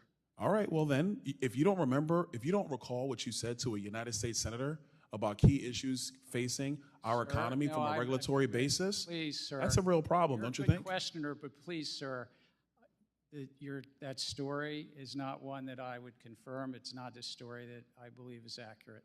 Let me ask you a question, broad base. Do you think it's appropriate for the chairman of the SEC, or frankly the head of any agency, to engage with outside groups to accomplish the agenda they want to see through rulemaking? We are responsible under the Administrative Procedure Act to hear from outside parties, market participants, constituents in your district, members No, of that's not my Congress. question. We want to hear from outside obligated. groups. We're Is it obligated okay to foment outside groups to Gentleman's help you time's accomplish what you want to expired. see? Gentleman's time's expired. Thank you, Mr. Chair. Gentlelady from Indiana, Ms. Houchin, is recognized for 5 minutes. Thank you, Mr. Chairman, Ranking Member Waters, and thank you to Chairman Gensler for speaking with us today. Chair Gensler, under the last Democrat chair of the SEC, Mary Jo White, the Commission adhered closely to the statutory authority of Congress. During her time as chair, 59% of the SEC's proposals were mandated by Congress. By contrast, under your leadership, only 17% of the Commission's proposals are mandated by Congress, according to a report from Professor Hal Scott of Harvard. Why is there such a rush under your chairmanship to promulgate so many rules without specific mandates from Congress? It's because technology and the markets have changed so much. She was coming in as chair right after a financial crisis, so naturally there was, I think, 120 mandates that Congress placed. But you're accurate. We've picked up about 10 of those from Dodd-Frank, one from the Holding Foreign Companies Accountable Act. Chair Gensler, there's a perception that the SEC is neglecting public input, and particularly from bipartisan letters that the members of Congress have sent to voice valid concerns regarding individual rules and the rulemaking process. The concerns encompass the bipartisan concerns about insufficient comment periods and a general response to bipartisan concerns regarding proposals on swing pricing, liquidity risk management, and equity market structure. Are you aware of similar bipartisan concerns being raised with previous SEC chairs? If not, could you elaborate on why the opinions of Congress don't factor into your considerations? Well, the opinions of Congress most definitely factor into my consideration. It doesn't seem so, Mr. Chairman. It does not seem so when only 17% of the proposals that you have brought forth are the result of mandates from Congress. I find it incredibly frustrating that any time we provide comment or send what we call strongly worded letters about our opinions on how the SEC should behave, it seems like these must be immediately thrown in the trash and disregarded. I want to turn to Reg SCI. The SEC originally adopted Regulation Systems Compliance and Integrity, otherwise known as Reg SCI, in 2014 in response to several market disruptions at national securities exchanges. Earlier this year, the Commission proposed to expand Reg SCI to certain broker-dealers. However, unlike in 2014, the Commission fails to provide a single instance of a broker-dealer systems disruption that had a significant market-wide impact in the securities markets. In fact, the SEC's own proposal acknowledges that broker-dealer systems performed well during the unprecedented trading volumes and volatility at the height of the COVID-19 pandemic. Further, the Commission admits that it, quote, finds it impracticable to quantify the many benefits associated with amended Regulation SCI. Once again, this seems like the... You'll be